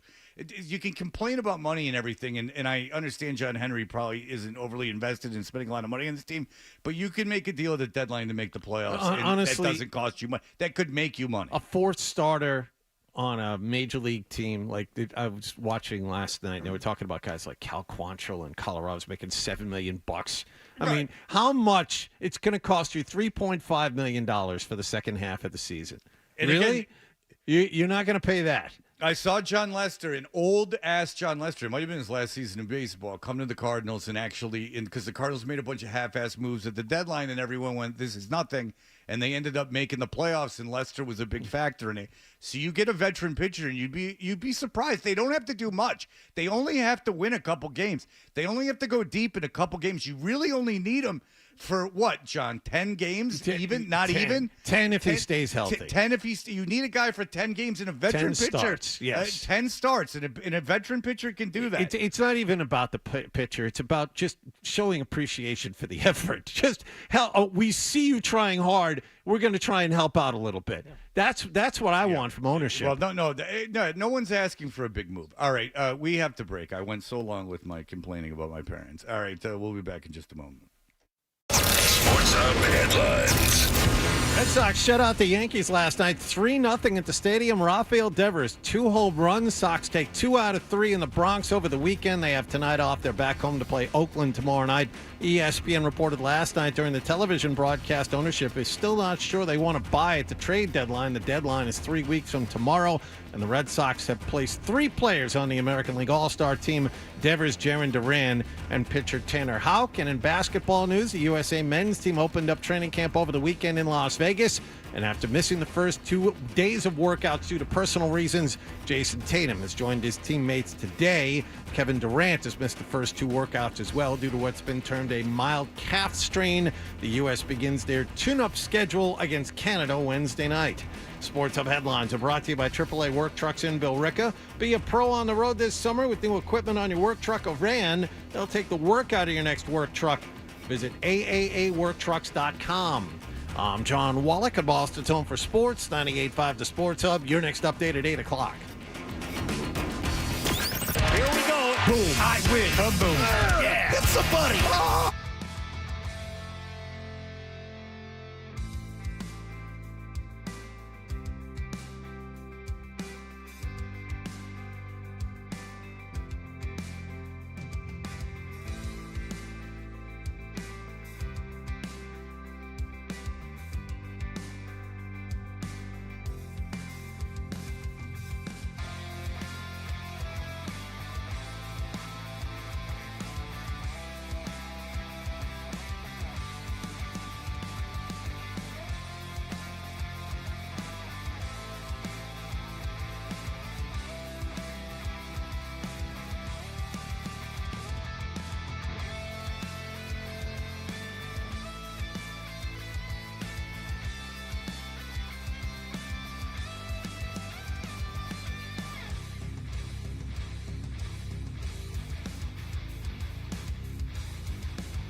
Sports Hub. What's the story? All right, so Trevor Bauer is very big on Instagram. He is big with the kids on Instagram because they show him pitching indoors and throwing hard, and he like goes against high school kids and stuff. We used to have great fun at Trevor Bauer's expense because he's a real moron. He had a rap album that was showed very low intelligence, putting it out there. Not even so much the execution of it is that the willingness and the wanting to put that out to the public. It was a real piece of garbage. But he's an interesting story because he was accused by a woman of sexual assault and that he was impregnated, and she ended up being recently charged with defrauding him. Yes. So like that case went away, but when this case was going on, fairly or unfairly, Trevor Bauer was investigated, and there has been a history of accusations against him. Now, he's never been prosecuted for any of them. Never charged with a crime nor being civilly liable. However, Rob Manfred has kept him in the doghouse. Yeah. So Trevor Bauer is interesting because like kids know. My son knows about him because he throws hard, obviously still, and he goes up against guys inside and they can't hit him. But I would have to think that you're not bringing Trevor Bauer's not coming back in the Major League Baseball, and I don't know enough about it to say if that's legitimate or not. You can make the argument like if he's never been even charged that there's should he be blackballed for that? But there's a lot of smoke around him. A couple of weeks ago, Bill James tweeted out that the Major League Baseball could be putting themselves in a position, and this is what may change their mind. If they don't actively encourage someone to sign Trevor Bauer, they could be setting themselves up to lose $1 billion lawsuit. Because as you said, he's never convicted of anything. He was suspended 300 some odd games on appeal that got reduced to, I think, 194. He was never charged with anything. And he's 3 years out from the last time he pitched for the Dodgers. But he appears that he's still has his stuff. Won a Cy Young in Cincinnati, 4 years ago? Yeah, he can still He's pitch. 32, 33? The woman who accused me of this stuff, or one of the women who accused me, it turns out she's not all that credible. So if they are even low level or backdoor telling teams, don't go down this route, and it ever comes out, yeah, it sounds like Bill James hyperbole to say a $1 billion lawsuit. However, if you've already denied him earnings for a certain amount of time and you deny him another big contract, it could be hundreds of millions of dollars that he would sue Major League Baseball for. I don't know what would happen in a lawsuit like that based on the facts that are right now in evidence. Well, then the question is, why hasn't he already done it? There has to be something else at play that no one knows about, that Major League Baseball knows about. Otherwise, I would have filed that lawsuit immediately. And he knows about? Yes. No. I'm sure there's something else going on here. That's what does your gut tell you? That he's completely clean and nothing else would ever come out about the guy? Oh, yeah. He's a weird cat. Yeah, he's a weird guy. But then you can get into his political beliefs. I'm sure that there's a segment of our audience that says, he's very controversial politically. He's very right wing. Is this like some? Oh, I didn't even know that. Yeah. He was a big Twitter guy. He's got he's like one of these Twitter guys that was like always on Twitter, but the main thing against him is that he created rap, and actively wanted it out there. That's something you did when you were like 7. Like when you're an adult, like okay, you want to rap, you get access to the studio. You find a guy to produce it, you make it, you listen to it, and you go, burn it. No, burn it now. Like, you say, burn all of it. if you come up with something like this, you put it out there. Without you in my arms when I'm sleeping on, yeah. Yeah, like that's an idiot. I mean, that's a real big idiot. And think of all the things. Like, okay, you had the idea you wanted to rap. That's pretty stupid. Then you go and write the dumb things, and that's dumb. Then you find a guy and you pay him to produce it, which is even dumber. Then you do this dumb, horrible crap. But the real crime is to listen to it. Fight peeps who are whack. Yeah, like to listen to that and go, you know what? People need to hear this. Like, wouldn't you go, oof? These bees are so confused, they're crossing I's and dotting T's. Yeah. Yeah. Which is the best line out of all of them. Maybe this is corny, but you should peel your ears and be ready to adhere to the next words you're gonna hear. Yep. Adhere and hear. Yep. Yeah, that's not good. Yeah, you listen to that and you go, no one hears this. And that was not like I would not leaked. sign him. That was I would not not leaked. sign him. Well, I wouldn't sign Trevor Bauer for, Not for that. numerous reasons. For that reason. Yeah, what are you going to put him in a World Series game? Oh, here, kid, you haven't pitched in 2 years. Go ahead. All right, we'll be back in just a moment. You're listening to Toucher and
matter where you go, you're always connected to Boston sports with the 98.5 The Sports Hub app. Download it wherever you get your apps today.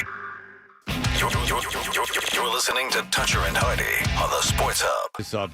This is something we all do. It's something I won't go on, but it's something I do. This is specifically before I nap. You know, I make fun of things like podcasts and things of that nature, but I'm actively not participating in podcasts. There's only 2 I listen to.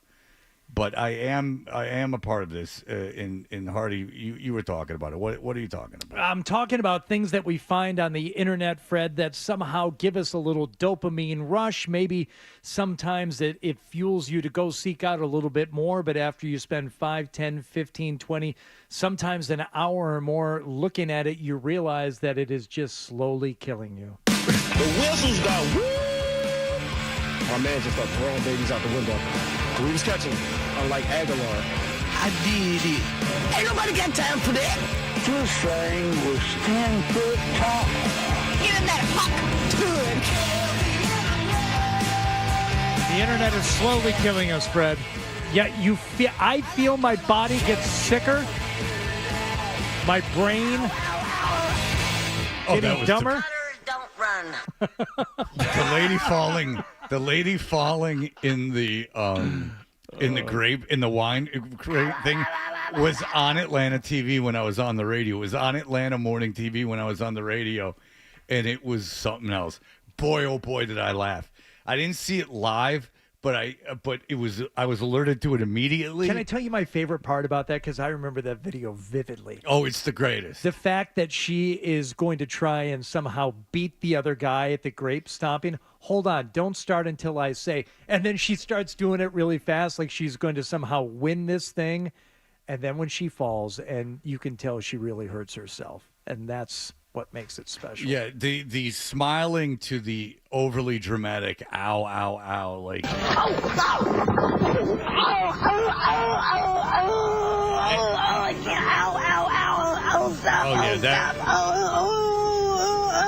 That was a real symphony. Yes, you can. Yes, you can. You barely fell. Like, I mean, how many times have you seen people executed on the internet and stuff? Like, there's real pain going on. Like, lady, like you fell like 3 feet. Like, let's relax about how hurt you are. Especially when the cameras are rolling. Now, yeah, you're mic'd up, and by the way, like, pain doesn't start right away. Like, there's that like little hesitation before the real pain kicks in. Like, you know, you can keep it together until they go back. And when they yeah, I don't want to start going down this rabbit. This is a rabbit hole. See, we're going down a rabbit hole right here. All right. How do you want to run this? Because I want you to share with us what you found, and this is a video that you claim to have watched more than once, which is fascinating to me. But you want me to go right to this is one of the things that is killing us. No, we can't. Wait, what do you want me to do? The truck guy. I want you to start with your truck guy. All right. So if I watch things on YouTube that I would never, like, if it was on TV, you'd be like, what is this doing on, why is this existing? But this is something that I have watched, and I don't subscribe because I don't know how, but I follow what this gentleman's been up to. This is something that I have on my own time watched. I've spent hours watching this fella. Hours. Hey, do you have a crippling fear of human interaction? Ever wish you could listen to podcasts for 14 hours a day? Are you tired of living in a building? Well, boy, do I have a job for you.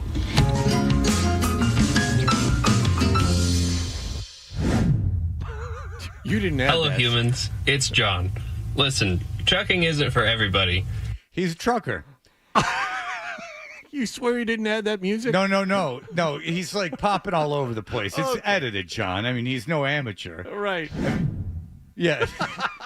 he's a long haul trucker. All right. And his diet is chips and microwave pizzas, and I'm fascinated by his life. Hello, humans. Yeah, he's a weird guy. Truckers are on the job 24/7, eating, sleeping, and listening to podcasts in one of these. The good news is that the job comes with health insurance, a 401k, and annual earnings that start around 50 grand and can top out at over 6 figures. Plus, free housing and fantastic job security. Some restrictions apply. See self-driving trucks for details.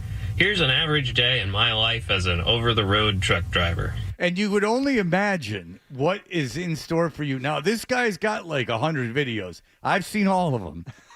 So this is the first one I ever saw. This did not dissuade me. And by the way, I think like 1 million people have watched this. We're all a bunch of automatons just staring at things now. This is a guy long-haul trucking. And you might go, oh, he's really funny. Oh, no, he's not funny at all. John, ask me if he's good-looking. No. No, he's an odd-looking fellow. There's not a woman to be found, and this is what I watch. Here's an average day in my life as an over-the-road truck driver. The first thing I do after I wake up is struggle to reacclimate myself to the baffling reality of conscious experience. Then it's time to start the day. The truck I'm in now has 2 bunk beds.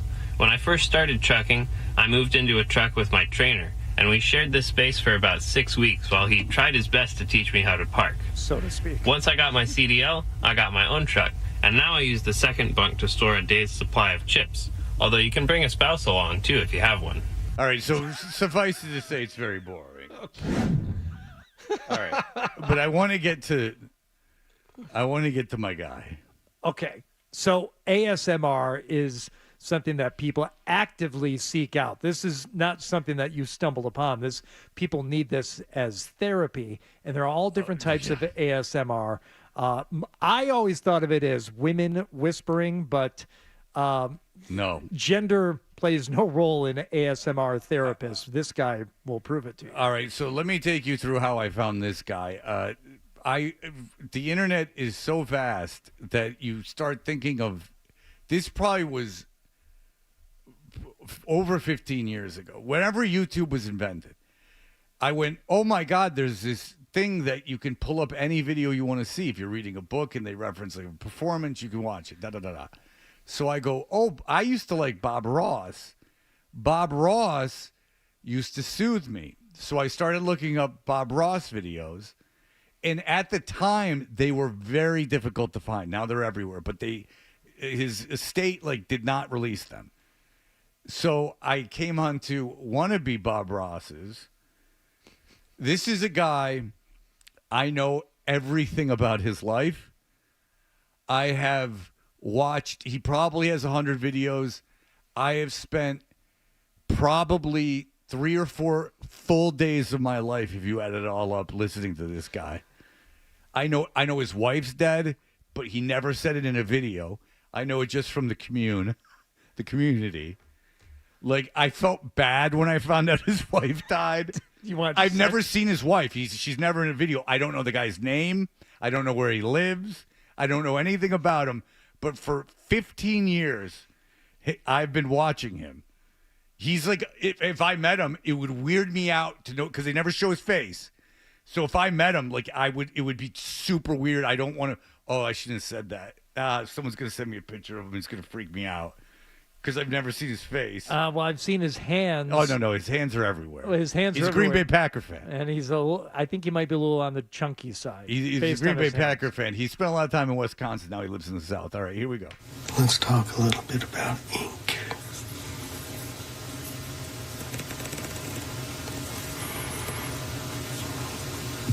Now, before you go ahead and shut this video off, maybe you should not. Maybe the subject of ink bores you. But if you stick with me to the end of the video, you may be glad that you did. Yeah, already it's having an effect on me. Bottles of ink on the desk in front of him and his hands. Nothing else. His father worked at Parker Pens in Wisconsin, which was a U.S. pen manufacturer. He's got his uncle was quite a dandy, and he has an old jewelry box filled with his cufflinks and rings.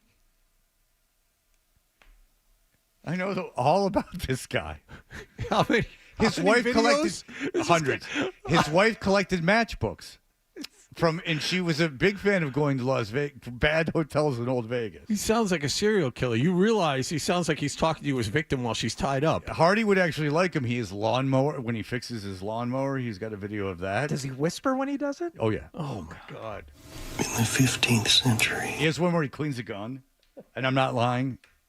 In the 15th century, Europe's Johannes Gutenberg had to develop a new kind of ink for his invention, the printing press. So he stumbles a little bit there, but he doesn't stop. Oh, he's reading Wikipedia. Carbon inks were commonly made from a lamp black, or what we call soot. And if you don't think he's ever made ink out of soot on a video, you would be mistaken. He has done so. And I have watched it on several occasions. I'm actually enjoying playing his voice right now. It's having an ASMR effect on me playing it. I can understand how you would find this to be super creepy. Yeah. Whatever's going on here is hitting the button for me, baby. So it's working for you. Now, it's working for me like you wouldn't believe. I thought it was the third thing you mentioned that you could make ink from that got to you. This one is jade.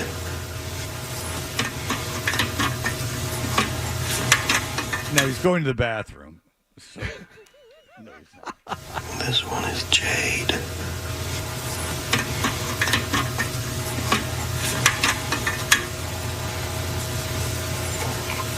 Purple. Excuse me while I take a drink.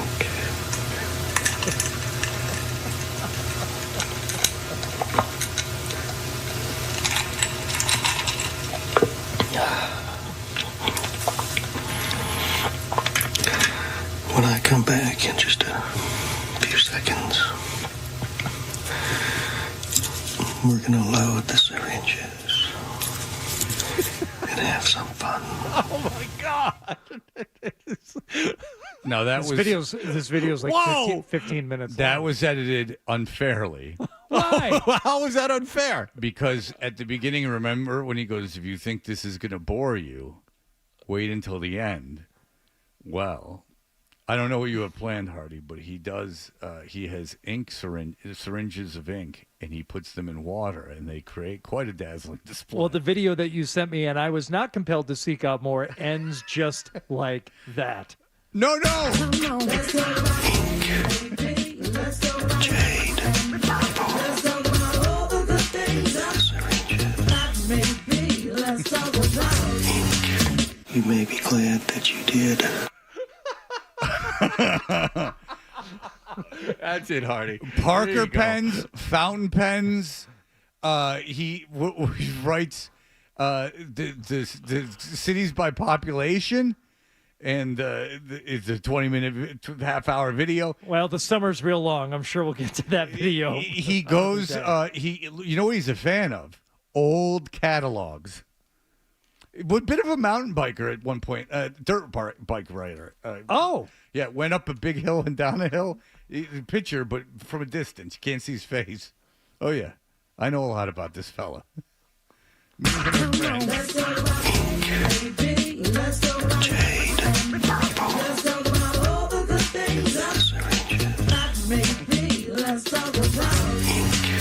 you may be glad that you did. That doesn't hit you at all. Like that Kill. doesn't. That's all I hear. Kill. Nah, he's a good guy. No, I watched 30 seconds of that one, and I was ready to on to the next one. No. So no relaxing effect on you, that guy's voice. Creeps me the hell out. No, didn't do it for me. I think it's it had an effect on me just playing it right there. Oh, Jesus. Jimmy, go ahead. Hey, quickly, Bob Ross stuff wasn't on the internet for a while because his estate doesn't actually own his product. It's a really, really sad story. Oh, I saw that quickly, documentary. Fred, Go ahead. Fred, I was wondering if you could tell me what sort of content and what it would sound like if Doris Burke made ASMR videos. Thank you. Thank God. Hey, everyone relax. Calm down. Drink of the toad venom. I've filled 3 syringes, 2 of which are filled with a substance that will slowly stop your breath. The other one will kill you immediately. Choose wisely, my friend. Either way, your spirit will escape your body and enter mine. 30 seconds on the button. That's all you get. Thank you. I hit the post. All right. We will be back. The Patriots suck, according to this gentleman. He's done the math, and it's come to fruition. They are no good. We will have the evidence of so, and he can explain to you why in just a moment. Stay tuned for more Toucher and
Hey, we're Ditcher and Hardy. Aaron Shaw on this on ESPN.com.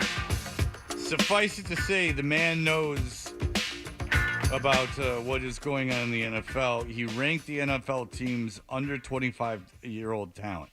Now, obviously, this is what you want. This conceivably is controllable talent. This is how you win. Is before these guys price themselves out of your cap situation, your under 25 talent is a lot of times considered your window for a lot of teams. This is when the people are on the come. That means you drafted well, so on and so forth. Aaron Schatz joins us on the Volkswagen Dealers Expert Hotline. Aaron, hello, sir. Hey, how you doing? We are doing well. We appreciate your work, especially in this instance. So let's start with the idea of what was the system with how you ended up ranking these teams with 25 and under talent. Yeah, it's based on their age. It's based on approximate value from Pro Football Reference to try to get enough value for offensive linemen, all pros, Pro Bowls, and then also contract status. Because the fact is, if you have a guy who's under 25, like Christian Barmore, but he's been signed to a big contract, you no longer are getting quite the same amount of value out of him because you're paying him like a real player, not like a young player. Yeah, and so obviously this is people's windows. We've seen this with teams. And just to give us some reference, who do you have as the top teams in the NFL and why? Yeah, the number one team in young talent right now is so easy. It's Houston by far. Because, the most valuable young player in the league is C.J. Stroud, because you have a quarterback who had a top 12 season last year, who still has 4 years under his rookie contract. That's just an incredible, valuable asset.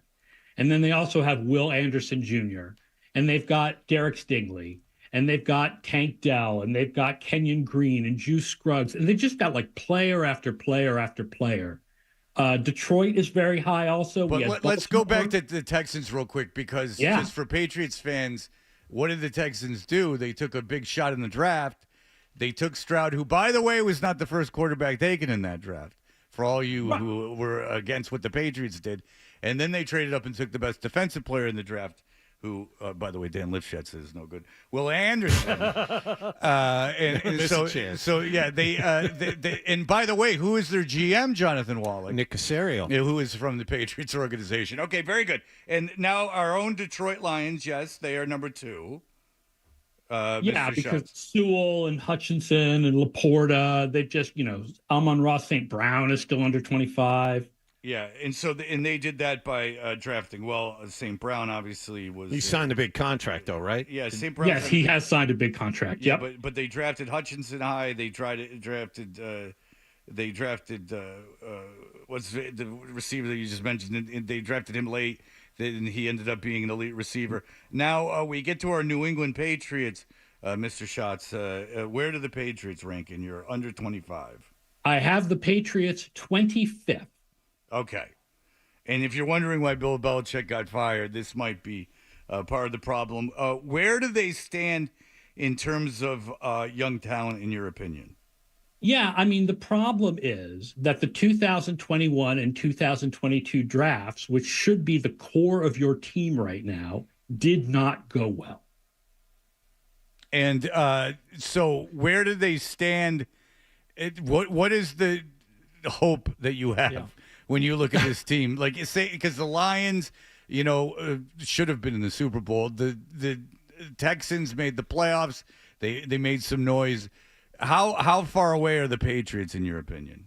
The hope is the last 2 drafts, right? They had the 3rd pick, and they took the guy that most people felt was the 3rd best quarterback prospect, which was the right thing to do. And now we just have to see how he develops. But people like this year's draft.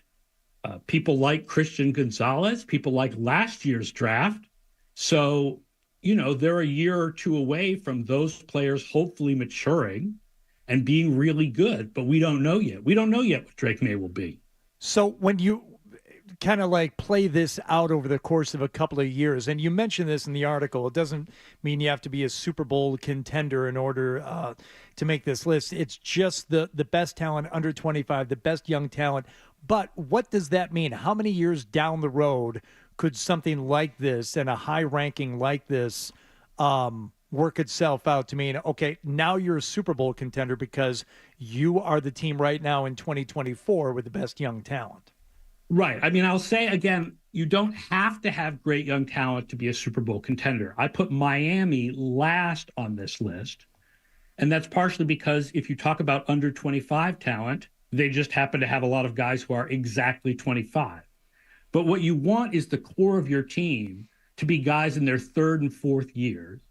So what you're talking about for the Patriots is in about 2 years, these guys should be at their peak where they're still under rookie contracts. If May develops, if Christian Gonzalez is what we think he can be, if they draft well next year too, then they'll have a really good core of talent in 2 years. When you guys, because you are so statistically driven, when you guys look at the Patriots in reference to the other NFL teams, are you amazed at how terrible Bill Belichick was in the draft? Like, do you guys sit there and go like, oh my God, this is like statistically just awful? Well, specifically with wide receivers, I would say the answer to that question is yes. Overall, the fact is it's generally a belief of analytics that the difference between how well people draft is very small, that there's a lot of randomness to it. And it's just, Belichick just happened to hit some random bumps over the last couple of years, which is why they had bad draft classes. But he did have a very bad history with wide receivers going all the way back to Bethel Johnson. And that should be one of the easiest positions to draft, right? Because it's so, the way that youth sports is now and the way that they're pushing all these kids away from running back and putting them at receiver, there seems to be quality receivers, like a depth in every draft now. Yeah, I mean, I think a lot of it is don't draft guys who can't get separation, right? I mean, what made Edelman special, despite being a 7th-round pick, was that he could get open in a phone booth. And you compare that to N'Keal Harry, who was big and strong but couldn't get open at all.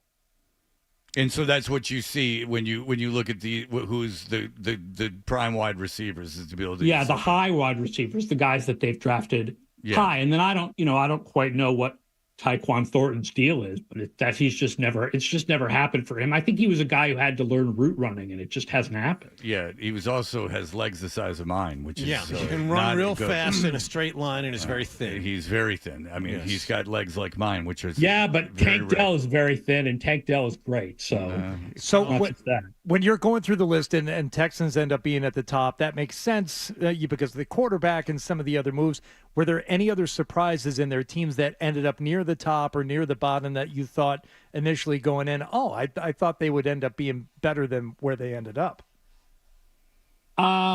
Teams that I thought would be better than where they ended up. Or I think worse. Miami, because you don't realize that their talent is exactly 25 years old. But Philadelphia is in a sort of a similar situation where they have a number of players that are just over 25. So you may not realize that they're so low in young talent. We had them 29th. Yeah. And then I think people are probably surprised at how high Baltimore is. But that is a team that just drafts well pretty much year after year after year. And they don't have the young quarterback anymore, but they have guys like Kyle Hamilton and Zay Flowers. Kyle Hamilton, big safety. Zay a lot Flowers. of people wanted to take him. All right. Well, listen, and Aaron, thank you so much for your time. Read it on ESPN. It just reinforces that Belichick could not draft at all, and it gives us statistical proof of such. So I will say my big preseason annual is coming out this week, the FTN Football Almanac, and we do have the Patriots, I think, a little bit better than people would expect. Is their it defense? That defense is better than people realize. Okay, and you think? Can you give us a little hint what your expectations for them? Just them.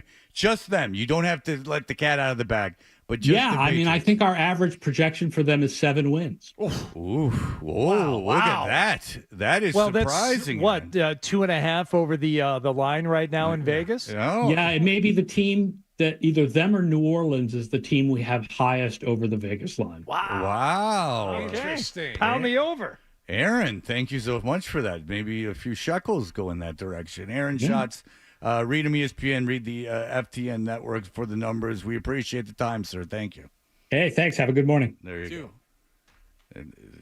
I'm not betting on them to win 7. I don't think that's going to happen. And some of those answers ended abruptly. Yes, after about 3 words. No, yeah, well, you said what he had to say. Yeah, nice fellow. But Yeah. I'm just letting you know, it's just sometimes there might have been like a pregnant pause because I just assumed he was going to continue to speak. Right. But thank you to Aaron for coming on the show. Yeah, it's good. And I will give you this because I think I owe it to you. This one is Jade.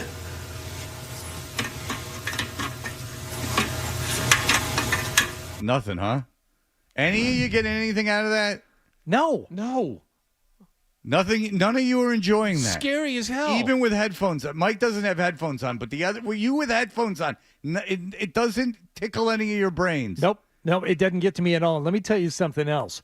That video was loaded with the Easter eggs. When he starts preparing the syringes, now he's getting all the dope fiends on board as he gets those syringes ready.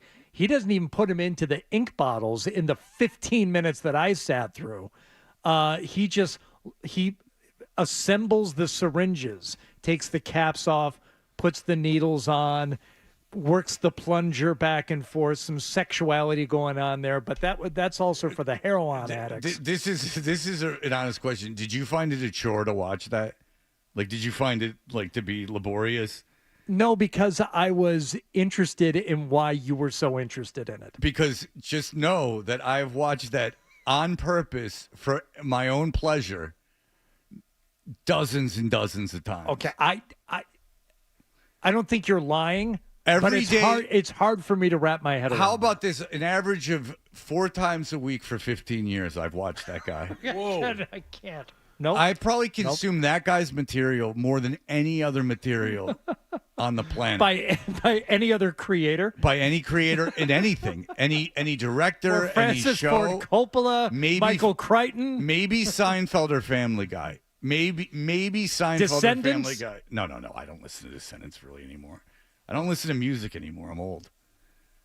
I put it on at the lake. I don't even know what to put on. I got offended. I almost got in an argument with a friend of mine who was telling me about the best new rock bands right now and why festivals aren't having them. I said, because I don't know who the hell you're talking about, and I want you to shut up. I don't know. They listed like 6 bands, and I've never heard of any of them. And they were incredulous that I hadn't heard of them. I'm like, I don't know. And more importantly, why do you care? We're of a similar age. How could you possibly have the time or the care in you to seek out this much new music and know enough about it to remember their names, much less listen to entire albums? That's why they're a bunch of nostalgia tours. So I took my Right. daughter to Olivia Rodrigo, who I found to be talented. And Olivia Rodrigo has a song called It's Social Suicide, and it's like a really good song. So I went, oh, wow, this is a really good song, Zoe. Here's 3 songs.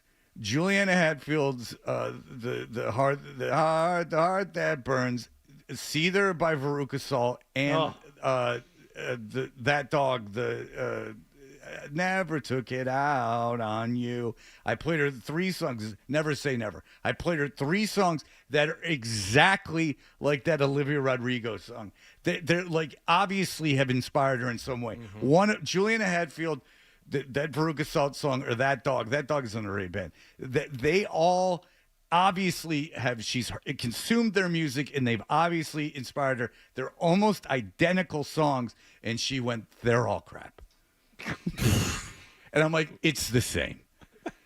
The only thing she'll concede is that it sounds like the Descendants. And then I went, okay, she concedes that. She knows what button to push. Yep. Which they were all big Descendants fans when they were little kids. Misfits and the Descendants, my kids loved them. And then they stopped. My son made the statement, I don't like rock music, which is, I just thought was interesting. Because when was the last time you called music rock? That's how much my son hates white artists. He just goes like, I don't like rock music. You might as well just say, I don't like when whites sing.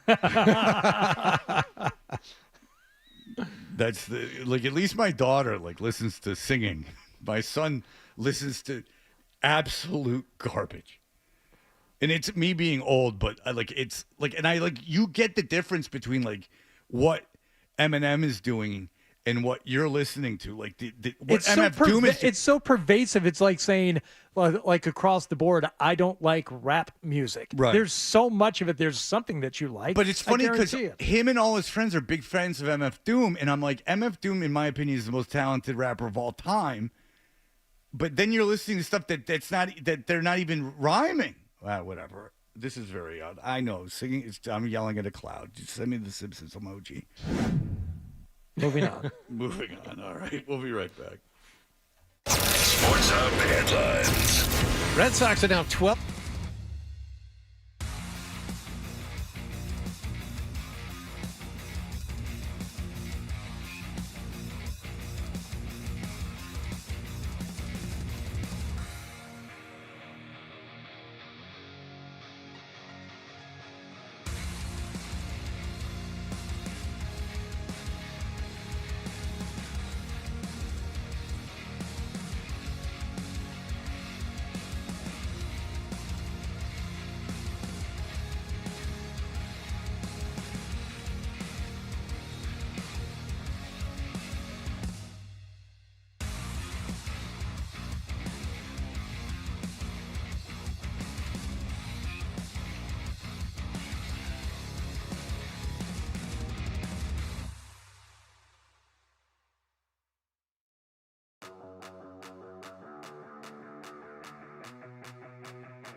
through your day. What's that thing we do at the end of the show? And end your day. I'm not giving you an opinion. I don't know. Right here.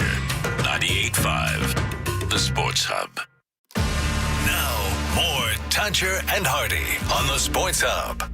Daughter refuses to listen to consider the influences of Olivia Rodrigo, who I enjoy, but she has songs that were obviously influenced by these bands, Veruca Salt being one of them. This is interesting. I don't know who you are, but go ahead. You got the Veruca Salt call. Go ahead. You're on. Good morning, gentlemen. This is Matthew. Hey, Matt. What's up? Hey, I wanted to ask Hardy if he remembers an interview that he did with Veruca Salt in the early 2000s, I want to say. And when the interview concluded, the gals got up, and left behind was an empty soda can that he squirreled away and took home. Now, Hardy, do you still possess the Kano Girls, it is revealed who the seether is. They actually tell you lyrically who the seether is. You know what's sad? When you Google Veruca Salt, they're the third Veruca Salt that comes up. Oh, no. What's the second one? Oh, God. Now it's Probably actress. There's a Veruca Salt actress. Veruca Salt film character, Veruca Salt actress. Oh. And then it goes Veruca Salt band. Okay. So, yeah, I was smitten with them, as anyone would be in their 20s, and these girls came in, Louise Post and Nina Gordon. Yeah, they're right up your alley. I just looked them up. Both of them. It's a great song. I mean, this is a great song. We had a great interview. And they talked about hanging a disco ball in their green room before every show and how they would have disco parties. And we were talking about, what do you like to listen to when you're getting ready? And I paid them a compliment. I said, 8 Arms to Hold You is a great CD to put on when you're getting ready to like go out for the night. And they thought that was great. And they said they listened to Prince. We talked about Prince. And Louise Post told me, she's like, you should come, hang out with us and, come to one of our disco dance parties before the show. And, it's one of those things that gets said in an interview, Fred. And then you bang them. Right. It's like an entree into having sex. Sure. Yeah, it's one of those things that it's like, okay, how do I follow up on that? You get off the air, it's like, okay, so what time should I be at the arena right. today? No, I know exactly what you're talking about. It's like, no. Yeah, it's happened to me. My friend Aaron Buck Naked Burnett, though, swears that he said, oh, you and Louise could have hooked up that night. He said he was there for the interview. He's like, oh, no. You were not picking up on like the strong vibes, and I think she was dating Dave Grohl at the time. Oh, hey now, who looks almost like he hasn't evolved completely, right? Cro-Magnon before he got the new look. Anyway, Louise drank out of a Mountain Dew can. It was one of the big mouth cans that they had for a while. The tab that opened up so you could just guzzle it down. And yeah, I like a creep, I kept it, because. Even back then in the late 90s, I understood, thanks to Jurassic Park, that there may be a way to extract the DNA from that can later in life and maybe create her in clone form. How'd you keep the can? Did you stay for the show? No, she drank a can of Mountain Dew at the radio station during the interview. Oh, and I you just put it in your kept the bag? can. And how long did you keep it? Up until probably a year ago. I had it on a shelf in my office. I have photos of it. Have you ever licked it? No, I never. Maybe that first day. Did you seriously lick it? I don't remember licking it. No, I just kept the can. And I had a photo of me and Nina and Louise. And well, you kept the can because you were attracted to her. Yes. And your friend said you could have had sex with her. Yes. That's why you kept the can. So Yes. it's not ridiculous to say did you because if you're keeping the can. That in itself is ridiculous. Asking if you licked it, you kind of furred your. I may have made a face. I don't. That was ridiculous. That's kind of funny, Hardy. That you're like, I kept this can that this chick drank out. But you're also asking me to recall whether I would remember 27 that. years ago. I remember masturbating to the Golden Girls. Okay, how about this? I almost certainly licked the can 26 years ago. Okay, very good. Okay. That's all certainly. I wanted to know. Yeah, sure. I didn't want it dismissed as a ridiculous question. Did you ever hook up with anyone from a band that you interviewed? From a band. A band that came in that interviewed. Local bands, no. No, I did. I hooked up with a lead singer of a female lead singer of Slipknot. Yep. You and Corey the guy Taylor. who played not the Corey. I couldn't get to Corey Taylor. You got Clown. Yeah, I You got got Clown number 6. 7. I got Clown 7, the guy who hits the big drum. That's 6. Get with it. I hooked up with one. I hooked up with You're not a real maggot. I hooked up with the female singer, an attractive. She's no longer attractive. I've looked her up. An attractive a female singer of a band, not from Atlanta. When I was in Atlanta, who had a worldwide hit, one worldwide hit. I hooked up with her. I hooked up with her. Female singer of a band not from Atlanta had one worldwide hit. They played a show for us, and there was an after party. If we guess, will you tell us? Yes, you have 90 like seconds. I have any shot you at have this. 90 seconds to guess what Alternative band? it is. Sure. It was 99X played them. Yep, and you played them too. Wherever you were, you played them. It was a big, big hit. K's Choice, not an addict. Bigger. Bigger than K's Choice. Can you see my computer? No, male members in the band, and she was the female lead singer.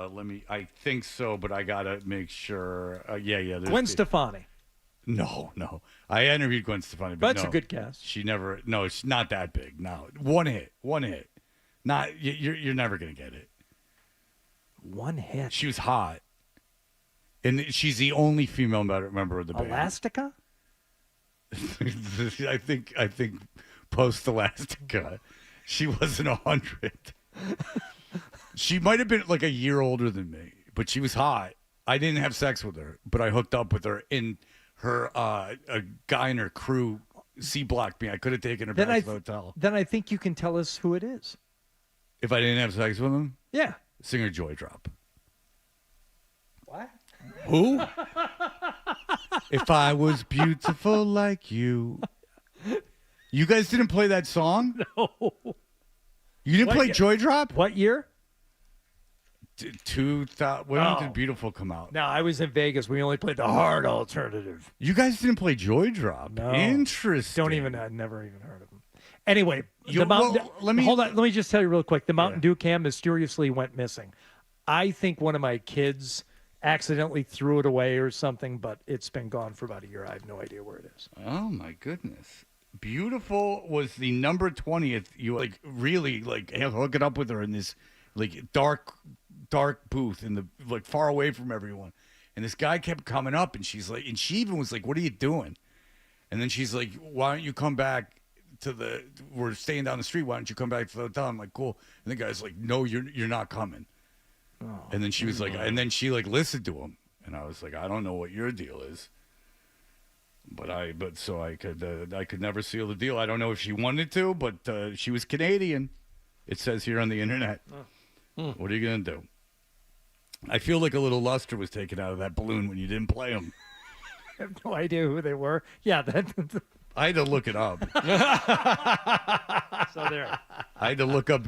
I knew the song though. I can't believe you guys didn't play that. All right, we'll be back. The Bruins have made some additions, and there's been some subtractions from their roster. We'll talk to Fluto Shinzawa in just a moment.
in America. We have a farm. I have about 200 pigs here. We got to spill beers on each other without worrying about spilling beers on people. Boston's home for sports. 98.5 The Sports Hub.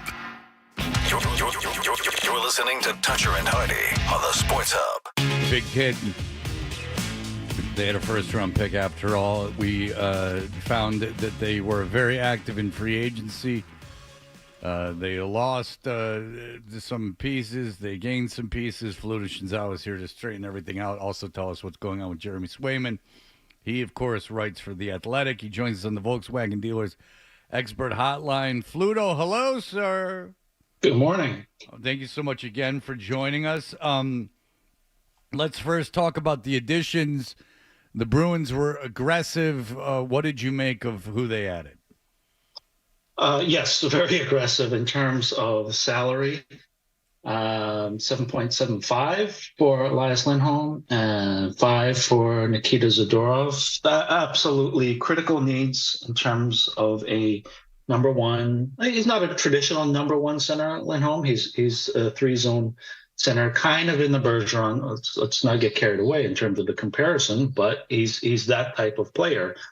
And then Zadorov's the big man, 6'6". I think he was listed at 248. So that's a mean guy.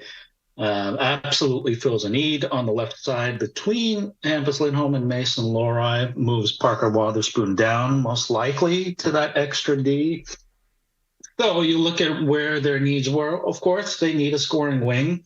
You lose that by saying goodbye to Jake DeBrusk, but this is the reality that they're in.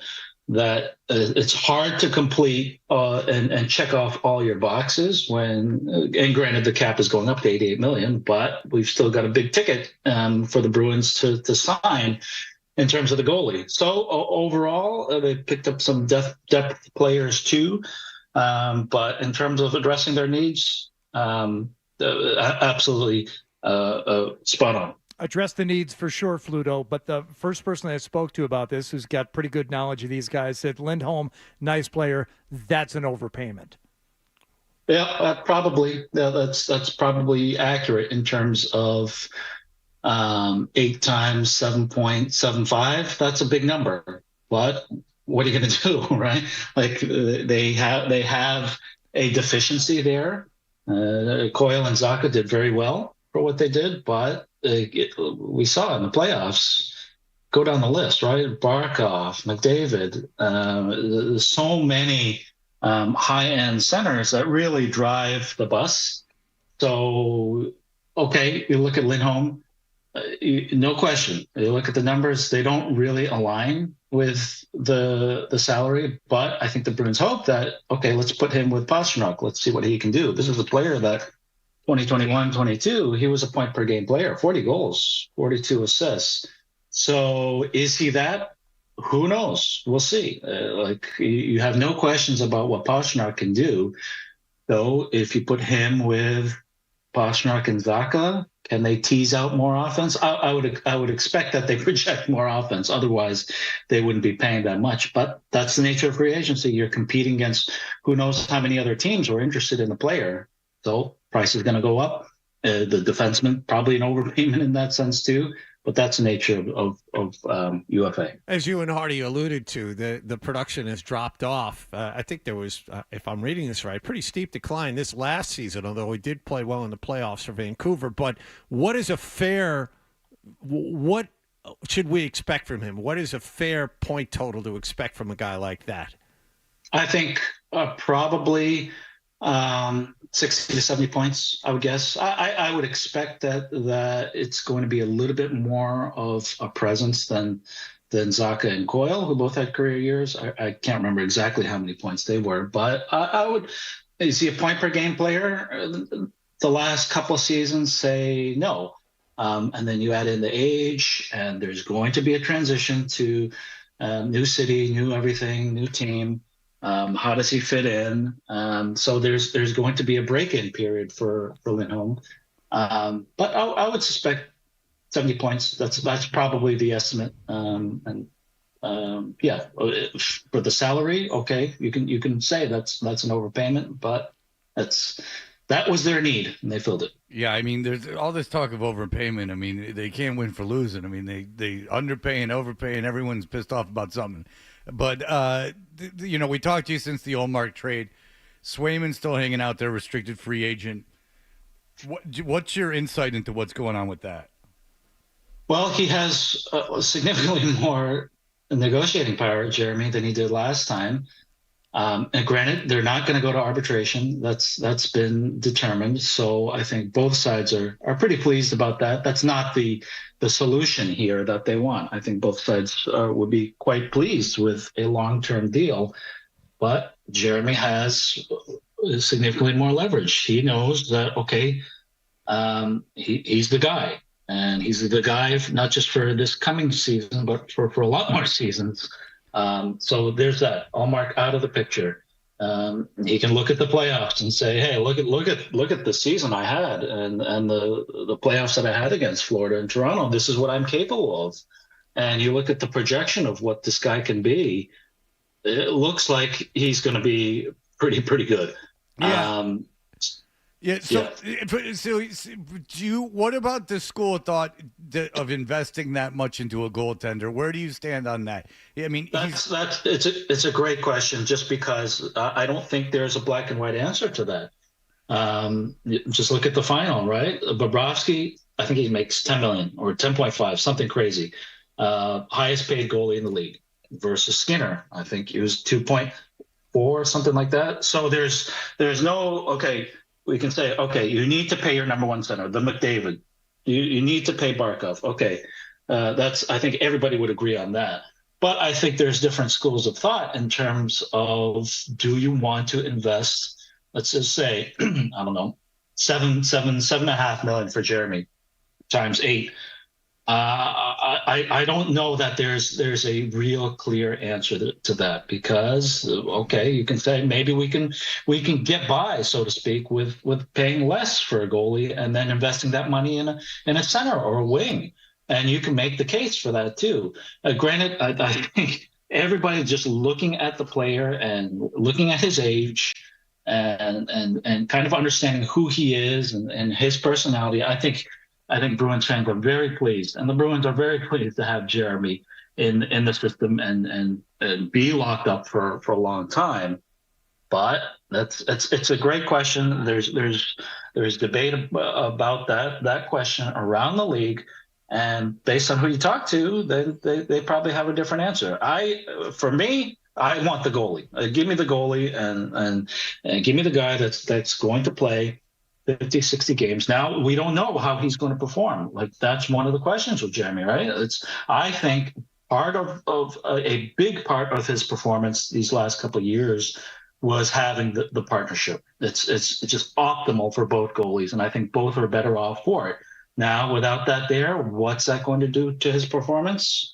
Who knows? That's the question they have. Fluto, I'm not sure I have this right, but I seem to remember reading somewhere that Jeremy Swayman's agent is a hardline guy and yes, would prefer to wait, and that could factor into the negotiations, making the number a lot higher than we all think.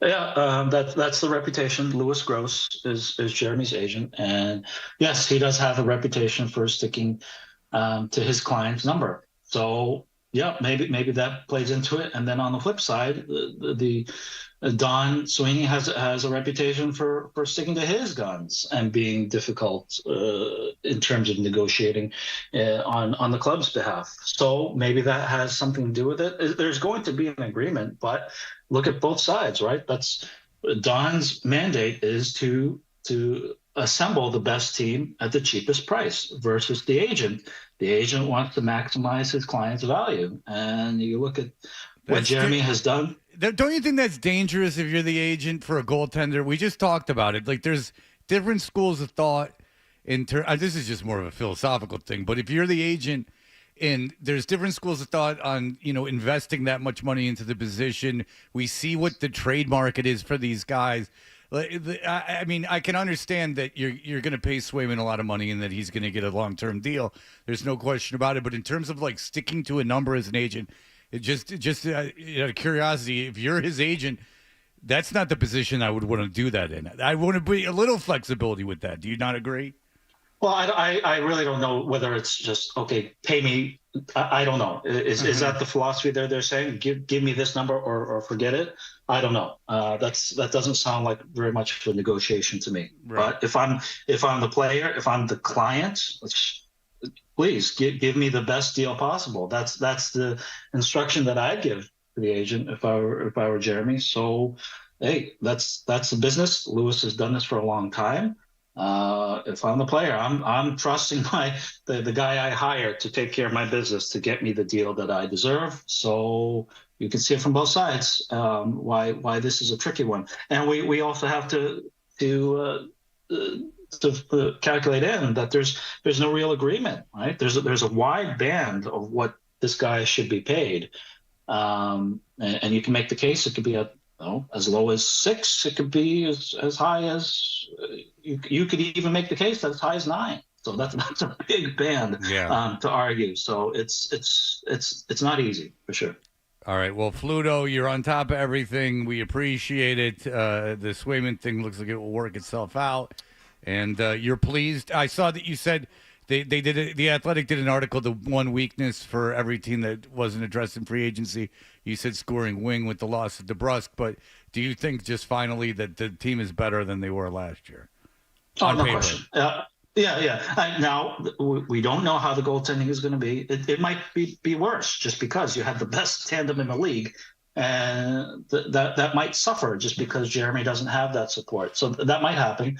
But you're absolutely stronger down the middle. You're stronger on defense. Defense should be better. And it's weird. Like, you think that's a team strength historically, but it really wasn't last year, the defense. So that had to be better. You can move Zaka to the wing. Who knows what Patra is going to be if he starts the year with the team. You can move Geeky to the wing. They have some options. You bring up Lysell. Maybe he sticks. Who knows? But overall, yes, this is a better team.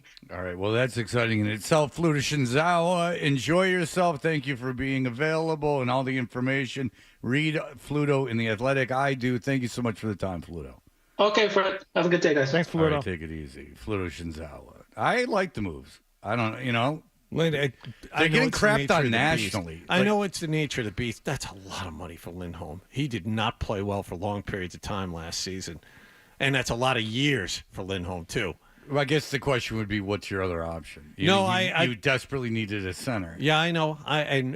You're right, and so is Fluto. They needed a center. They filled that need, but it's a huge gamble. I think Bruins fans, and maybe nationally too, Fred, got a false sense of security because last year the team did not get better in the offseason. They were, without question on paper, a worse team going into this past season than they were before, and they ended up doing better, at least in the playoffs. They didn't win the President's Cup, but they had an outstanding. Reached the second round. They had an outstanding run, all things considered. Yeah, I mean, after losing everyone that they did, and not. I mean, what did they do to fill the holes? And you couldn't make a case for what they did in the offseason or explain away why they didn't do some things.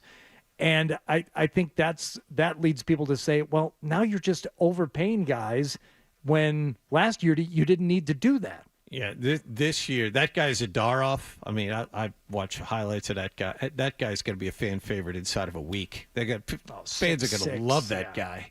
They're going to love Don't call that him guy. Big Z, though. He said that. Oh, no, you can't do that. Don't call me Big Z. No. He shut that down right away. I mean, for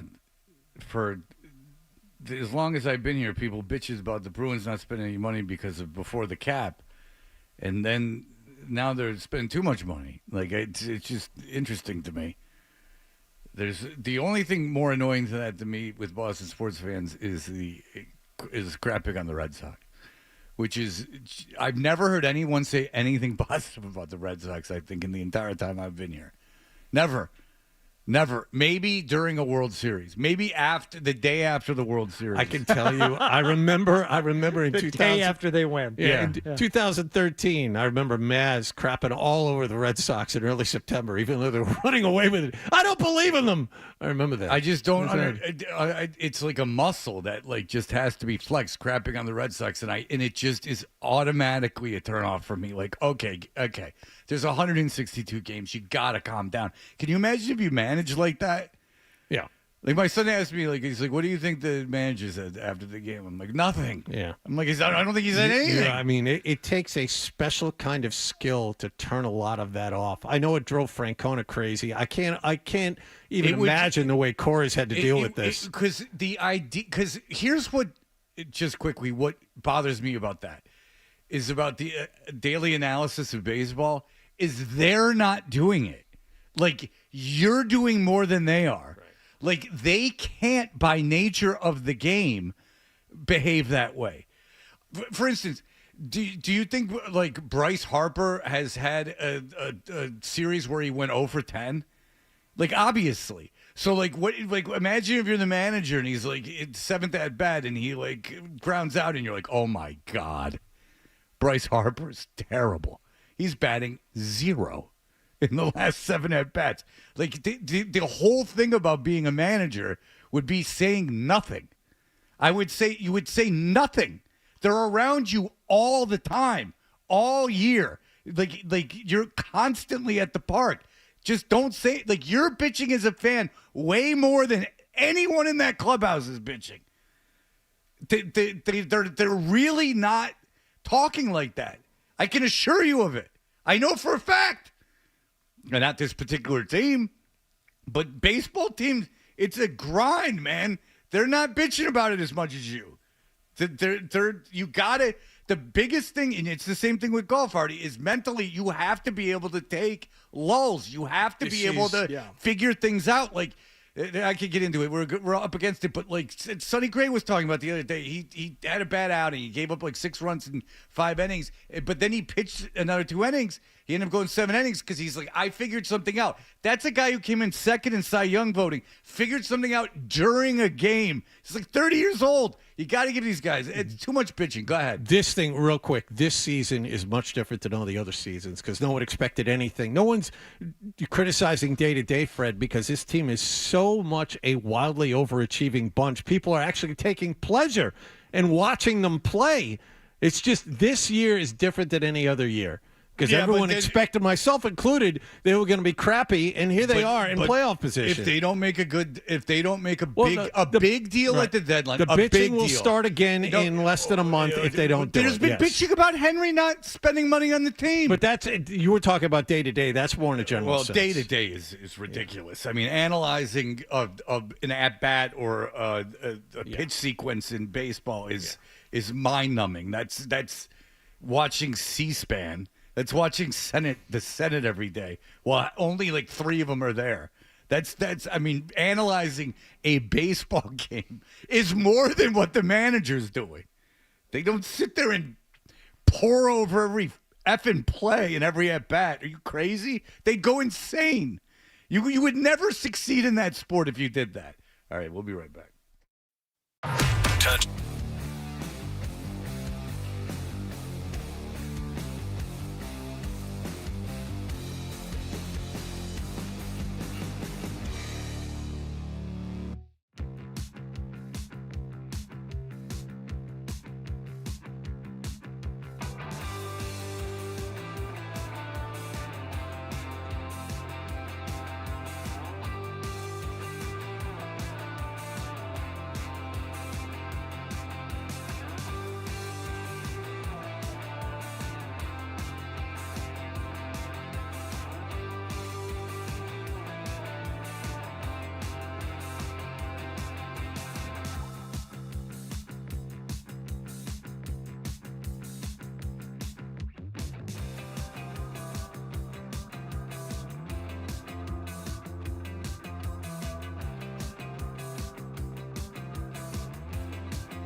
For Toucher and Hardy, you can email us JON at 98. Wallach, is it JON at 98? JON. His parents didn't put the H in, just like he got rid of the H in his own life. Hebrew. He turned his back on his religion. That's right. You know what I'm saying? Creative, yes. Yeah. Hardy at 985thesportshub.com. My last name is not spelled this way, but it is at the station. Toucher, Toucher at yahoo.com, yahoo.com, at 985thesportshub.com. And young Nicholas is running our Instagram and Twitter at Toucher and Hardy. And I'm on Instagram at Fred Toucher. Ever go to your analytics on Instagram? Or you guys got a check mark? I do not. It's like I gain like 6 followers every month. Like I lose like 200 and I gain like 206. It's very strange. I've never looked at. I have the check mark, but I've never looked at the analytics. But one thing Nick sent us before we get to the email is that the Hawk Tua girl. Oh yeah. Who I find to be actually delightful. I know why she went viral, and it's not because of what she said. It's the way she said it. She was awesome. Like she was funny. She's a funny girl. Slate has an article you can just read about how the Democrats can't get out of their own way, and she's being used as a marketing tool of the right in a positive way, and just how all that is done online. Like there's this whole situation going on with viral stuff that we're completely unaware of, but they've taken advantage of it. I thought it was an interesting article, but I like the Hawk Tua girl. It's not that what she said. It's the way she said it. She was having fun. She was brought. Something was brought to her attention, and she was put in an uncomfortable position, and she had fun with the thing. That's all. Have you heard of the Hawk Tua girl? I don't know. I don't know if it's made it to you. I know she's been co-opted by the right. Of course, of course she has. Yeah, it's the Hawk Tua girl. Yeah, that's all you got. All right, what do you guys got? I have a this is not an email, but this is a post on Twitter about Tara that's Sloan. not what this segment is, John. This is a post on Twitter about Tara Sloan, the woman that Fred hooked up with from Joy Drop. He sent us a picture. Tara Sloan has aged very, very well. Oh, and I retweeted it. I know you're not on Twitter. You do have a Lurker account where you can take a look at the picture. It's called what do you call it? That's not Lurker. It's worse than that. Okay. What's it called? I don't know what it's called. A dummy account. What is it called when you burner? Burner account. Yeah, you can check it out. Oh, yeah. She's still. I'm very telling good-looking everyone girl. what for. She is. Yes. She's single. Is she divorced? No, she is. Wouldn't that be something? Wouldn't that be the circle of life? Well, if me and the singer of Joy Drop got together again. She has a job in sports. She's a hockey. I don't think I haven't looked into it. But if you're just joining us, Hardy was talking about how he kept a Mountain Dew can from one of the girls in Veruca Salt women in Veruca Salt. So I asked him if he ever hooked up. It was a leading question. I'm like, do you ever hook up? Because his friend told me he could probably hook up with one of the girls he thought. So I asked him a leading question. I said, have you ever hooked up? Of course, Hardy said no. And what do you mean, of course? Yeah, because that was, I knew where that was going. So I said, I have. But what took the air out of the balloon is when I said the band, Hardy had never heard of them. Nobody has heard of them. That was BCN FNX or BCN and probably not AAF because they had that guy at night, the real cool guy. What was the Rocco? Rocco, yeah, Rocco. So I got to interrupt here. The BCN did not play that song, Fred. Did not play Joy Drop. Did not. First-hand knowledge, I was the music director. That did not. It was number 20. When were you music director? Well, how so far back a few years. I don't think BCN had embraced the quote-unquote alternative the way you think some of the other stations around the country. I was in Florida. You were in Atlanta. We embraced stuff like that. I don't think BCN did. It was the number 20 alternative track in all of alternative radio. Wow. I know, believe it or not. Hold on. So I'm going straight to the source. I'm asking Adam 12 right now if he remembers the band Joy Drop. We'll find out what 12. So Tara if Sloan you don't remember him, he might not, because you have a wealth of knowledge. I mean, of that era. But was that active rock that you were on in New Mexico? Yeah, but it was that weird time in alternative where we would have played it, but I was only there until 98. Yeah. Oh, okay. Because that song, according to the internet, is like 2000. It was 90. It might have been 99. I met her in like 2000, early aughts. Married. I was still doing nights. Married now to a former NHL defenseman. Dan Boyle. I'll take her right away from him. Okay. He doesn't stand a chance. I got an email from Timmy here. It said, Timber emailed you? That's rare. God. Well, you remember, a week ago Friday was our last show, and I was getting ready to go introduce Robbie Roadsteamer's band. Oh, yes. Sweatpant Boners, as they were getting ready to play a church in Brookline that night. And he said, just a thought, a cool way to buy a little time and further confuse the crowd would be to pantomime a few golf shots and maybe mix in a Tiger Woods fist pump, which I did not do, but I did go to the church that night. I met up with Robbie and Ken Susi and other guys from the band, and I did do the stage introduction that night. I have a portion of it. Okay, so if you don't know, Robbie Roadsteamer is in the band Sweatband Boners. They haven't played in a long time. There was like a DIY show at a church. They could not announce where it was. You could only find out, much like the Ag situation on 90210, you could only find out going through back channels. So this is a very, counterculture crowd. This is... Yes, it's put together by this guy who has a zine called Cuck. And he had copies of... really? He had copies of the zine out on a table there in the church basement to look at it. And I picked one up and looked at it. It reminded me of the imagery you see at the beginning of the movie Seven, when they're flipping through the pages of John Doe's. Yeah. You know, that's kind of like the writing style and the photographs and the things that you see in Cuck. So there was another band earlier that played, and then before Robbie went on stage, I did the intro. Robbie posted a portion of it on Instagram. A man named Robbie Roadsteamer, and he and I took WBCN by storm, and we started to reinvent what the Boston music scene could be about. But then Robbie said, no, Hardbark, you have to go off and do your own thing. And that thing is the Sports Hub Golf Club, Sunday mornings at 7 a.m. I hope you'll join me, where this week we'll recap the Travelers Championship. I want you to welcome back one of the greatest bands the Boston music scene has ever seen. Ladies and gentlemen, please give it up for Sweatpant Boners. We're going to make Boston again when you can't get it up with the blue pill. Be with your father. Be with your father. Okay.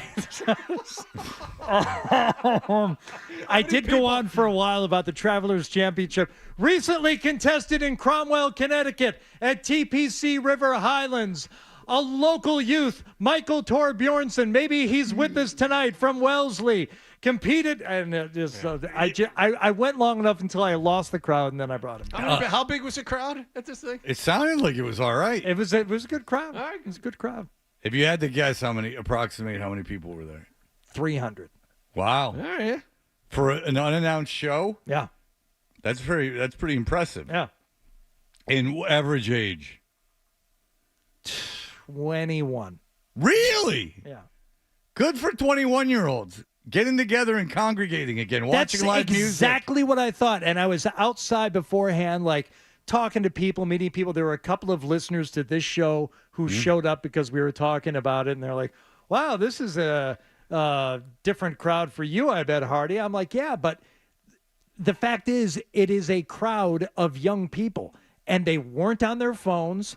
They weren't isolating. They were congregating. They were talking. They were getting together. It was it reminded me of the old days when you would go out and just meet up with groups of people. Well, it's a scene, and that's and Robbie, for all his irony and parody of his performances, wants to bring that scene back to Boston. I mean, Boston had a thriving music scene that was more than just the bands that occupied it. It was the fans of it. There's something to be said when you're that age of being part of a collective, an art collective, that you are going around and you see each other at shows. Yeah, it's exciting. Yeah, it's cool. It's that's the point of being a kid. The point of being a kid is getting together with other kids and creating your own stuff. And it's good to know that people are still doing that. Yeah. It's called fun. Right. It's how art is created. It's how cultures shift. That crowd was having fun that night. And that was well, good. Listen, I'm all for it. And believe me, you might look back at the things that you went to, like in the Midwest when ska was king and there were people that I was friends with that actually wore pork pie hats and suits. You might go, oh, that's embarrassing. But nonetheless. We were out and we were talking and interacting with other human people. Yeah, I never had the balls to wear the scene. I mean, the rat here. I mean, there was even when I first moved here, there was a scene. There was still a hardcore scene when I was here. There was still the Boston Beatdown guys were still around. You would go out and you would say, "Hello, humans." Right. You would meet other humans. It's nice. No, or you would go out.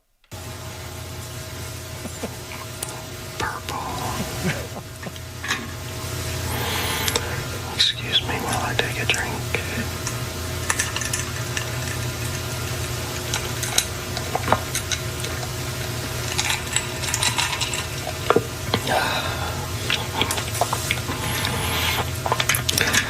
When I come back in just a few seconds, we're gonna load the syringes and have some fun. That's right. That was our ASMR ink guy earlier, just playing with bottles of ink and syringes. Nothing. You guys get nothing out of that. Nope.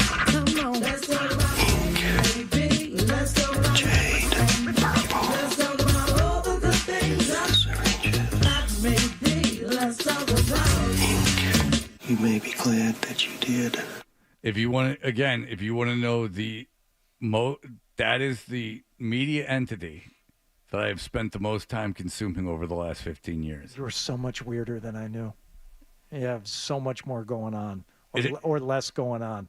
I can't believe I have no less is what it's not even. I wouldn't even think that I'm weird so much as that it's just lame. Like, when do you consume? But you media get something at noon? out of out of that. Yeah, it gives me a tingling in my head. That's what I'm chasing that, baby. I'm chasing that tingle. So and I get the tingle when I play it on the air here. I get the feeling in my head. And I understand why it sounds so dumb and so creepy.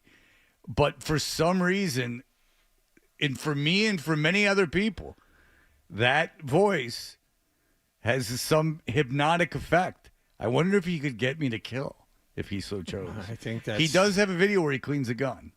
Unironically. And he does sharpen knives. In fact, one of his great videos is him sharpening a knife. Clearly, I'm way But off. that's the sound of knife sharpening. I get that. Yeah. But he and not only, he doesn't always whisper. Sometimes it's soft-spoken. Like, it's not always a whisper. I prefer the whisper. But, yeah, there's a lot where he cleans knives. There's a lot that goes into it. They make a specific lubricant to put on the thing for knives. Oh, yeah, on the whetstone. Like my hillbilly father and grandfather, they had all that stuff. Can you imagine? Like, all you want to do is sharpen the knife. No, not so fast. No. You got to buy this solution or it won't the work oil, at all. You need the stone. You got to get out your case knife, buck knife if you're, a little more pedestrian. Yeah. I want to sharpen my knife. Not so fast. You'll need 10 things. Yeah. All right. We will be back in just a moment. Here are the headlines.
Toucher and Hardy. Hey, what's up, Toucher and Hardy? Brought to you by FanDuel Sportsbook. Make every moment more with FanDuel. On this show for years and years and years, I've complained about a lot of things. I complained about I didn't like Buc-ee's. The Buc-ee's the biggest one. It's really, I swear to you, you're not going to be impressed by it. You might as well go. I'm not telling you not to go, but you're not going to be impressed by it. But this is honest, and it is absolutely true. I don't know if there's something that brings me more temporary joy in this world than water slides. Like, I legitimately enjoy water. We went to, like I told you, Soaky Mountain. Mm-hmm. And, like, I like them more than my kids do. But we would be in line for a water slide, and I was, like, with my daughter and my son was with his friend. My parents just sat there and bitched. And then moved like morons. They were our ride, and they were seated because they wanted shade, and they were seated while I went on all the rides with the kids for 4 hours, and then they moved around a bunch of times without telling us, like idiots. Okay, so let me ask you the type of water slide that you prefer. Did you go down the edge? I went down them all. The edge dueling water coaster. I can't remember, but you'll be proud of me. I went in one. Black Bear Rapids? That was the wave pool. That's the stupid lazy river. I went down. They put you in a capsule. You understand? Mm-hmm. And then they press a button, and then randomly the floor opens up and shoots you down. I went on that. That's like Tron. I went on that. I wasn't afraid. I was nervous at first, but then it wasn't that great a slide. Oh, that is called Whoop. Yeah. Are you brave enough to step into the launch capsule on this insane body slide, hear the countdown before you drop through the floor, and plummet for what feels like an eternity to a run-out finish below? The slide is sure to get your adrenaline pumping. Yeah, and I only got a little hepatitis from the people of Saraville or whatever the hell it is. And I would have guessed up until this moment that you were allergic to adrenaline. That is the last thing that you would be seeking. I don't know what it is, but I wanted to stay at the water park longer than my kids did. Huh. Like, I really now, one took an hour to get on. An hour and 15 minutes. Oh, probably the Avalanche. Standing in line. It was a two-person raft situation. That's the Avalanche water coaster. Yeah, it launched up 2 ramps. See, now what was going on here that was fun is that there would be a steep decline, and then it would shoot you up like a half pipe.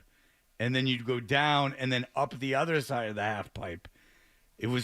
But during this time, my kids would be screaming if I was with them, and I would find myself laughing with actual pleasure.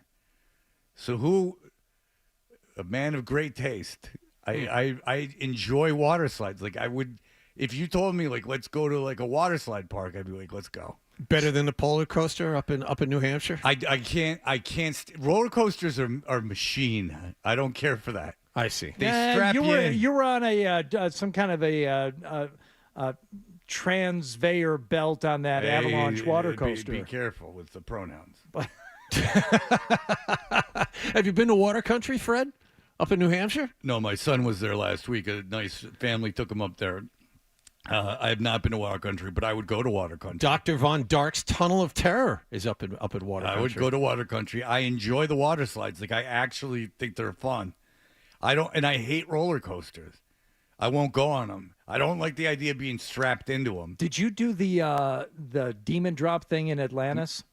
The one that takes you straight down? Yeah, but the thing is, see, I wouldn't do that one. But you would, and I'll tell you why. Because the only part of it that's scary is before you get on it. Like, once you get on it, that thing takes, they time you. That thing takes, I think, like 2.5 seconds to go down. I've been there 3 times, and I wouldn't do it. Did you go in? Did you wait in line for it, though? No. See, if one of your kids was like, come on.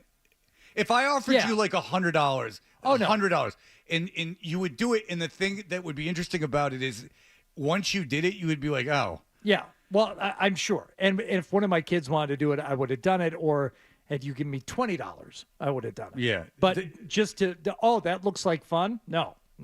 I'm not going to do it on my own. And they don't make you Unprompted. sick. Because, like, something about, like, the idea that you are moving due to the force of gravity and not due to the roller coasters make you sick. Yeah, whipping you around. Plus, what's going to happen? I mean, you're going to get stuck? Come on. All right. Apparently, the John Cena thing is a big thing. Yeah, apparently. Yeah. Did you see the presidential debate? Everyone's talking about Cena. We don't have. They were talking about if he was top 5. Is there a wrestling fan on this show? Lockhart is not a wrestler. Are you a wrestling fan? No, Nick isn't. No. I went to WrestleMania 3. This might be the one show without a real wrestler. Who on the midday show? Well, Milliken's got to be a wrestling fan. I don't. Because there's no way Zolak's a wrestling fan. No, and Beetle isn't, and I'm almost certain T-Bone doesn't care. McCone? Probably. I'm thinking. Yeah, I'm getting probably. WWE vibes from McCone. Anyway, he announced that John Cena announced on Saturday night he's going to retire from professional wrestling next year. So he's making the announcement like a full year ahead of time. Soak in every moment, be present.